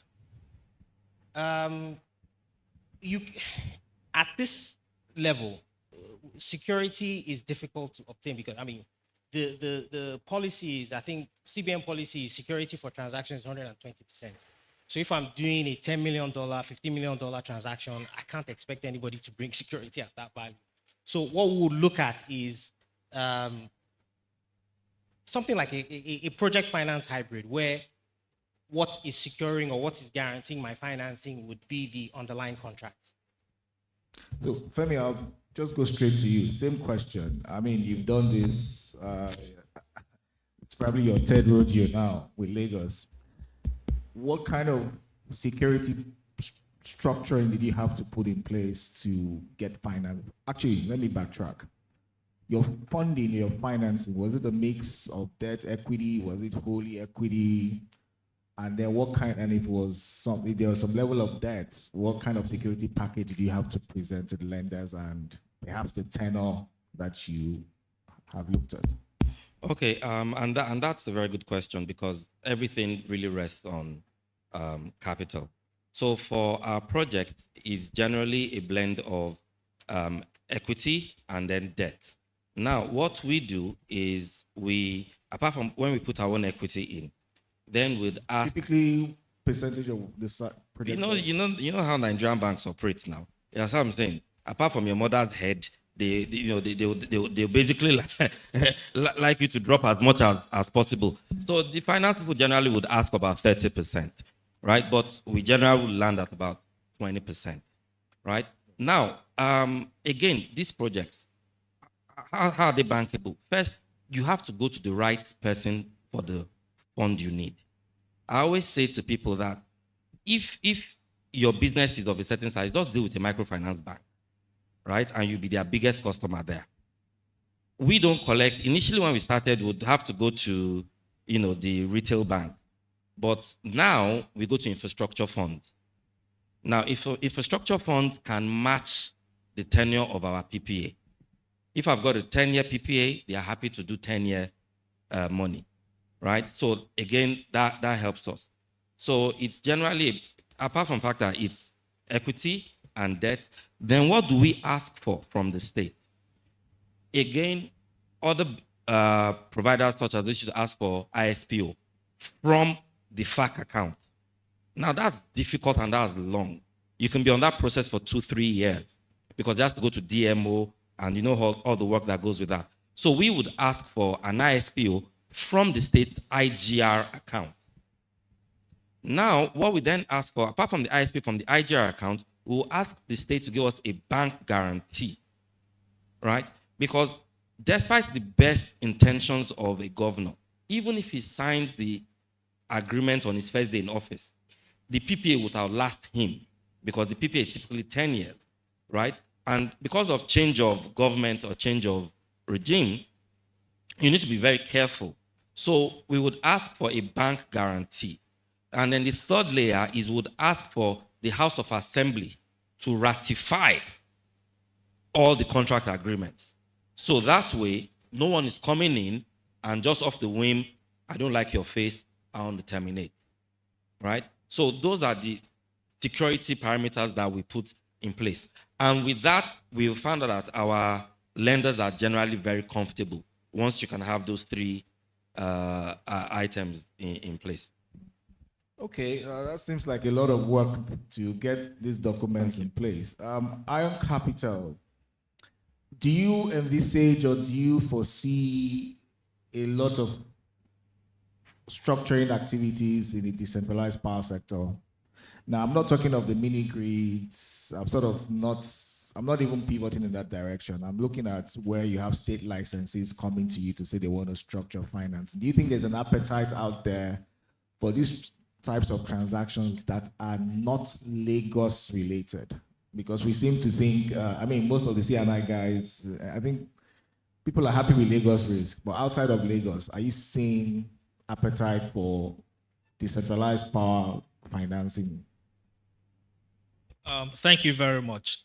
I think I'll also address it based on recent experience we've had in the market, even though this is not in the energy sector, but in the road infrastructure, which is also with a subnational outside Lagos. So for that transaction, it was also a PPP arrangement between the subnational and a private sector developer for the construction of a toll road in that state. Now, was there appetite for it from investors? Yes, because we had early engagement with those target investors. And how do they do it?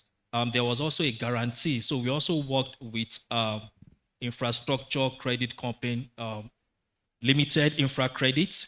That's a AAA rated infra company that de-risk such products and also guarantees debt instruments issued in the capital market. So we worked with Infra Credit to provide full guarantee for that instrument, and that gave investors confidence that, okay, if I invest in this instrument and put my funding in it, I'm guaranteed 100% repayment from this AAA rated company. So in terms of appetite, yes, there is. So what you can also do is to have early engagement with this set of investors, target investors, to let them understand the kind of, because we raise capital by issuing instruments to these investors. So you have to, have early engagement with them to see the terms and structure of this instrument, and their input also come a long way for you to finalize such interest. So by the time you get your regulatory approvals and you're engaging them to raise these funds, they've already given their commitments before you even finalize the terms, because you've taken their inputs on board. So it makes it easier for you to have a full subscription from those investors. Okay, we're 10 minutes away from lunch. I'm going to ask AB and Shola 2 very quick questions. AB, Nigeria effectively operates 2 electricity markets now, the wholesale market and then the subnational markets. How do you see both markets running concurrently? The subnational markets seem to be delving into a decentralized power sector where there's a lot of cherry picking, and then it seems like the wholesale market or whatever is left is now left for the discos to close out. So how do you see both these markets working? And NISO is here. Do you think NISO has a role to make sure that these 2 markets operate effectively? I'm going to lead off something that was said earlier by Edu. I think if you're going to make that breakdown, then you have to say that you have separated the 2 different levels of government. The federal who is looking after the wholesale, and the states who are looking after the subnational. So whatever goes on at the subnational that doesn't involve TCN is really up to the state governors to do, and their regulators and their houses of assemblies. But once the wholesale sort of power sector interacts at the boundary, as it were, there needs to be an explicit design of what happens there. There can't be this ambiguity of a regulator can come up with his own tariff, and other things like that. So I think more work is required there to be political. Edu made a suggestion about deducting wholesale energy invoices from FAC. I think that is very sensible. I don't know how well that will cater, but there needs to be that sort of breakdown, that if someone on the wholesale market is generating power and it crosses a state boundary, the state has to be absolutely commercially and has to be responsible for that power on a commercial and a regulatory basis. But do you think in the long run, decentralized power markets are viable or sustainable, rather? Well, there's 2 parts to that. Part of the issue is we are where we are as a country, and we need power from all various sources, from generators to, estates to mini grids and everything. When you're talking about viable, it's like viable against what? Availability or cost. So because the power is not available, we have to go for what we can take. But clearly, the larger the power system, the cheaper the price. But it's going to take us ages to get to that point, if ever we do. And I actually don't think we will be able to get to that point. So they have to be managed, independently, with the idea that they are going to join. So, I think people need to understand that that all markets evolve. And what we've tended to do is say, this is the solution, this is what we should do. It was very good to hear about how the investor was saying about how he has to finance. We are going through a mass of experimentation, and we don't know what's going to work and what isn't. And the only way to figure that out is by trying things. And as things work, people will copy what works. Because what we haven't done yet is create a successful model for power. And once that happens, at whatever level, it will be replicated. Okay, great. Shola, you have the last question for me before we open the floor to the audience. Assume you're a state licensee, right? If you were given the option to buy power from the national grid or finance your own generation all the way down to the customer to supply residential, CNI, and other customers. Now, which option would you look at, right? And maybe you could share your thoughts why.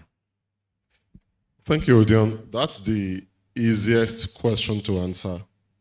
And the short you're a answer, state licensee. That's and the short answer, although I'm going to qualify it, and thank God NISO is here, as you said, is that I'd buy power off the grid. Because simply put, I can get prices on the grid that's simply impossible to invest capital in today to attain, right? So I want to buy power off the grid. However, I go to NISO, and NISO says to me, oh, you are licensed by the state. By the way, before I can even give you power from this substation, you need to go have this conversation with NERC. I get to NERC, and rather than follow, in my view, address technical and commercial question or economic questions that aren't in any manner complicated, we go to all kinds of gymnastics, right, to justify or not justify a predetermined course of action. Because when you think about it, what's NISO interested in? Integrity of the system, right? Can I take power from that power plant in Taraba State or Niger State, or guess what, in Maiduguri, and deliver it reliably in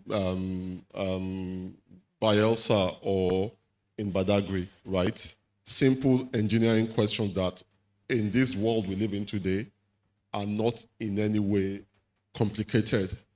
What's the economic question? The party of taking the power in bulk at any of the, there's no place in Nigeria you go today that you won't find a transmission substation within, let me be generous, 50 kilometers off, right? But this point we're sat at, you probably will find 3 major substations within 25 kilometers. So the question is, the party of taking that power in bulk, can it pay for that power reliably? Can it confirm or can it contract to a certain quantity and pay for it? These are fairly uncomplicated questions, right? But rather than address them as the technical and economic questions they are, we get into all kinds of, in my view, unjustifiable policy reasons as to why we don't do that or we don't do this. So to answer you, the only reason I'll be thinking of building a, because think about it, we've got on our grids today, installed about 15 gigawatts of capacity, available, every day, NISO changes the number on us, but I would imagine easily 8,000 megawatts. It's higher than that, thank you very much, sir. We're delivering on the daily, maybe 4,200 megawatts of that. So that's capital already sunk into the system. It makes no sense for me to be trying to mobilize capital to build a power plant. The only reason I would think about doing that is because there's somebody sat in some regulatory office somewhere that's not been sensible about to address these issues.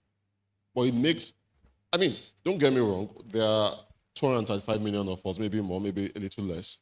So we need a lot more capacity than we have, and we need to build out that capacity. But there's no building a country, there's no building an economy from a hodgepodge of small power plants in places. Because we haven't been serious in how we address this sector, there are all kinds of opportunities for people to deploy. And there's also a place, by the way, for it in a fully developed system for small embedded generation plants, for whether it's because you're meeting a renewable mandate or whatever, to build isolated solar. But we've got 5,000 megawatts of capacity on our grid that can move today. If the regulator just sat back and allowed business to do business. Because ultimately, whether I'm an investor or any other participant in the market, what makes sense is, is this service required? Yes. At what cost can I deliver it? And the cost that I can deliver it today off the grid is way less than the customer that needs the power is paying for it. So we just need the regulator to get out of the way. I'll buy the power of the grid. Okay, this is where I open the... open the floor for questions. We'll take 2 questions very quickly. I can see GM Naiso up and then the gentleman at the back. Can we get the mic?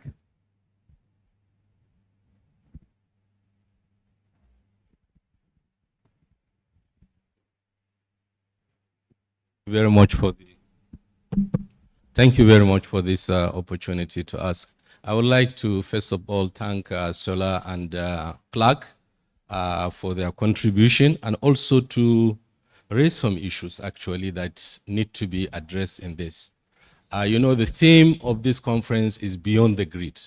I would have loved you also coin within the grid how state can write Nigeria's power story. The Electricity Act 2023 does not really mean you must decentralize and be on your own.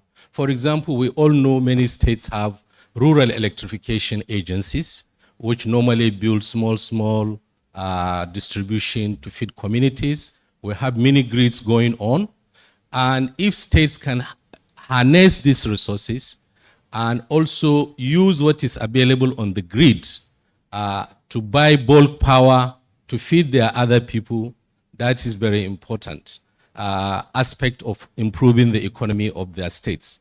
Most states do not even have what we call, what is your target? How much electricity target did you set for your state? If you set electricity target, for example, Lagos can have target of 5,000 megawatt, what Solar said we are doing. But that 5,000 megawatt is not really what NISO and TCN can do. We are truncated or restricted by what DISCO can take. If DISCO can take, if there is no this discrimination of who is giving me this money back, probably the entire transmission infrastructure can be overloaded. In the case of Lagos, one more. In the case of Lagos, for example, this small amount of generation they are doing is very good. We have been telling them they need not only reactive approach of what we need. They should plan for future, proactive. Load usually grow. As it is available, that is how the load will grow. So there must be a way by which centralization and decentralization will harness the strengths together and form a hybrid model. Thank you very much. Thank you very much for your contribution. A question over there. Before he speaks, I'd just like you to note that beyond the 11 discos, you would have state licensed discos. So it's nice we're preparing for these state licensees to come buy power from the national grid. Maybe that's the question we'll have offline. We'll have that discussion offline. Good afternoon, everyone. My name is Funshaw Adeyemi. I'm CEO of Utilita Energy. I know Mr. Bakare and Shola very, very well. We've been up and down the country trying to develop a lot of power projects. Not so much a question, it's more like an observation that I've seen. I would like to thank the DG of NISO. I think he probably just hit what I wanted to say on the head, more like a hybrid situation. Shola is an advocate of buying power from the grid and pushing it into industrial areas. I support that.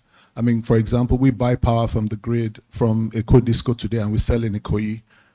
There's a huge, how would I put it, supply issue, maybe obviously service issue. You know, I would rather generate and feed to my customers because that way I'm in control of my end-to-end process. So as far as I'm concerned, that would be my focus because at the end of the day, I say to my team all the time, nature abhors a vacuum. The diesel market in Nigeria today is inching to $1 billion market, right? And what we're talking about, the DISCO is not servicing the customer and we're not really servicing the customer probably because regulation hasn't really allowed us to do that. So I'm up for the the decentralization agenda because then that gives us the allowance to go into the market and start to take over some of that diesel market share. That's our focus and that's my view. And I would like to thank BusinessDay for providing this sort of forum for people to be able to talk about, you know, these issues and how we can potentially resolve these issues. Partnership with the DISCO is critical because what I've found is that the development, especially in the construction phase, in construction market, is growing at a much faster rate than the disco is able to meet up, right? So if you go, wherever you go, you just see construction sites and they all need power. You know, I say to people, for Body Lawn, for example, what was there before? It was just a building. All of a sudden, you've got 30 flats. Who's going to provide the infrastructure there?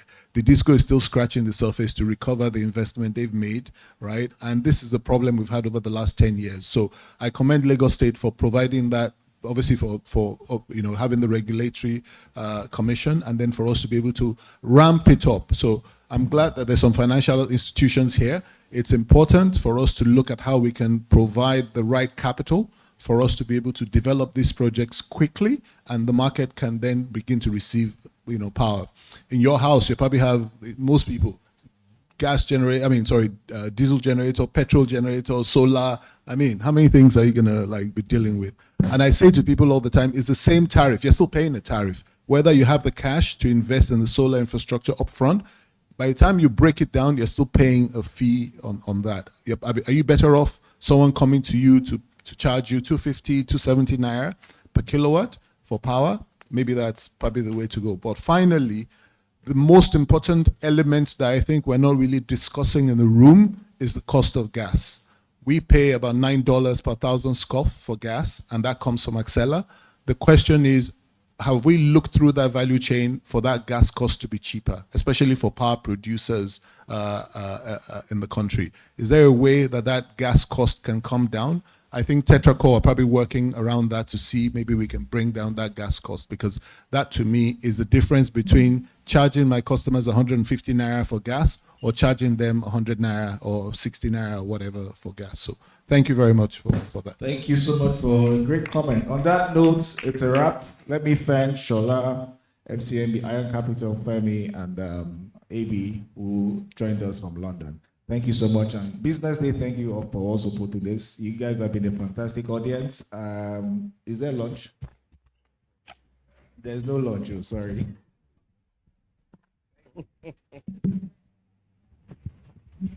Thank you very much to our panelists and our moderator. Please put your hands together for them once again. Finally, we've come to the close of the event. Thank you so much for being an amazing audience, just like he said. Thank you for your attentiveness. Thank you for your contribution. Let me introduce the editor of Business Day to give us quickly the closing remark. But while it comes up to stage, I'd like to say that what we've heard today are not just ideas, but they are pathways. And these pathways require our coordination, they require investment, and above all, the will to act. Like the publisher said, where there is a will, there's a way. So on behalf of Business Day, on behalf of our partners and our sponsors, we'd like to thank you all for being here today. Thank you for being a part of the dialogue. My name is Elizabeth Musa, and we hope that you continue this conversation on your way out. Thank you so much. Thank you. I guess my task is the easiest one here, and it's to say a big thank you to our panelists, our speakers. You'd agree with me that the conversation today was really enriching. Of course, we know how important it is, power to our lives, to our businesses, households. The truth is, you hear people talk about we can't really move the needle in terms of development if we don't fix whatever challenges that we face in power. So it's really important that we are always able to convene events like this and have very honest conversations where we try to get to the bottom of the challenges that confront us as a people, and then chart a way forward in terms of how to resolve those challenges. So I'll just quickly also want to appreciate our sponsors from Tetracore, Simba Solar, Aradel, Azura Power, FCMB, Fen Church, Iron Capital, Olaniwu Ajayi, and of course Bayelsa State. I mean, it's because of your sponsorship and partnership that we're able to hold this event today. We thank you for that. On that note, I'll say thank you everyone for joining. I wish you safe trips back to your various destinations. Thank you and see you next year.